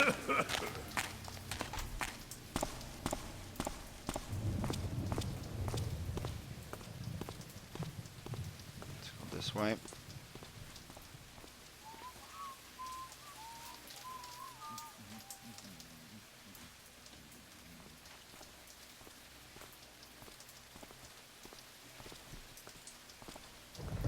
There we are.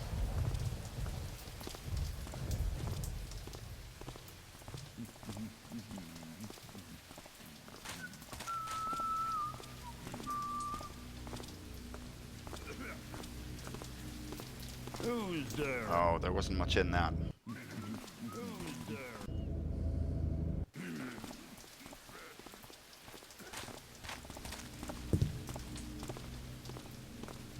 There we go. Before he turned there, I had to cross that. And there was nobody outside then either. Because he's coming right there. Awesome.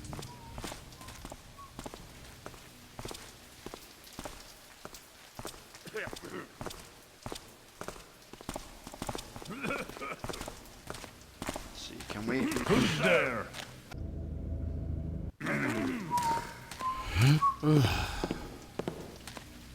Should I hear there?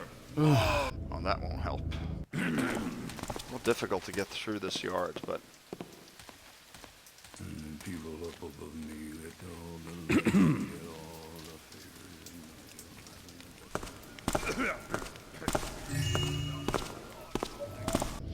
Now the archer.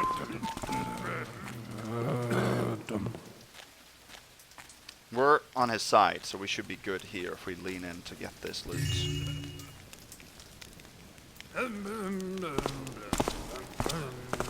So that was worth 10 total. 3624 is max loot in the mission.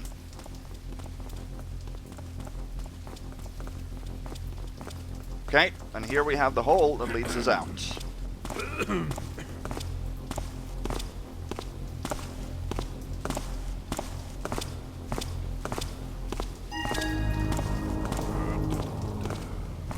There we go.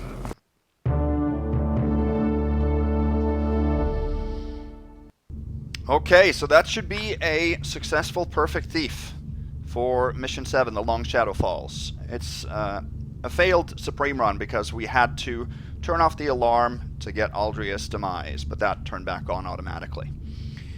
So that's all there is to say as far as busts are concerned, and we managed to reduce the amount of lockpicks as well, down to only 4. So that took us 1 hour, 27 minutes, 16 seconds. We took 3624 loot out of 3624. We picked 8 out of 9 pockets. I skipped a key or a healing potion, something like that. Locks picked 4, no backstabs, no knockouts, no damage dealt taken or healing taken, nothing and nobody killed, and our campaign total so far is 10 hours, 45 minutes, and 29 seconds. We've taken 19,248 loot. We've dealt no damage and received no damage. Okay. So let me know what you guys think of this mission. I think it's a fantastic mission. I'll probably give it a 9 or a 9.5 out of 10, somewhere in that realm. Closer to 9.5, so I think on the forums I round off to the nearest half score. It's not as good as Death's Dominion. I think that would be, in my mind, a notch above this. But I love the manor itself. I think it's a very good change-up in the style of mission compared to the last couple of missions we've had. We've had a few undeads, we've had a keeper sort of glyph magical mission. This is a very straight up, non-magical, non-undead Thief 2 style mission. It's actually more Thief 2 than it is Thief 1. Reminds me a lot of, Gervasius's mansion or other typical break-in missions in Thief 2. And that's good when it's done well, and it's done really well. It's a great layout, great map, but also there are plenty of ways of getting from one floor to the next, and also tons of ways to get into the manor. 5 or 6 ways at least. You can enter through the attic, through the first floor, you can go through the basement, multiple entry points to the manor from the basement. So that's all great. I love the few scripted events as well. I like the lightning strike and the power outage afterwards. The guard outside the security office that runs to the restroom all the time. I like the guard captain with the dog following. That's actually done very well. I think that if I should grime about something here, it would probably be the bringing of Brother Berthold's corpse in. I think that's a little bit cumbersome. And a little bit, I don't know. On subsequent playthroughs, it becomes a little bit tedious. There are what seems to be basement doors in the streets right close to the entrance. I really wish that you could open those from the inside and then bring the corpse in that way. Just an additional access that you can only get once you've gotten into the basement. So, yeah. And it's unfortunate with the alarm that we have to turn off, but it is what it is. Overall, this is a fantastic mission. It'll definitely end up in my top 3 in the campaign. I think so. I haven't ghosted the next or the last 3 missions yet, but I really like at least the next 2 are excellent. So we'll see when I play it what my final verdict is. But yeah, let me know what you guys think. So the next video will be Patriot Mission 9 Enemy. Now, I gotta tell you guys this, I've told you before, it's one of the best missions I've ever played in my entire life. It's in my top 3 manor missions of all time. Enemy. So, even if you haven't played the Patriot campaign, if you only watched my videos, or even if you haven't watched my videos, play Mission 9 of Patriot. As a standalone manor mission, it is extremely difficult, but I challenge you all to try to ghost or supreme ghost that mission. But it's one of those that will stick with me for the rest of my Thief career. It's up there among some of the craziest ghosting endeavors that I've ever taken on. So I really hope to see you back then, maybe in a week or so, we'll see. In the meantime, stay safe. Thank you for joining in. Thanks to chat as always for participating in the comments. There's a lot of good info given there, things that I don't know, and any question in chat is usually answered within 10-20 seconds. So great, keep that up, guys. Thank you very much, and I'll see you guys back next time. Have a good evening. Bye-bye.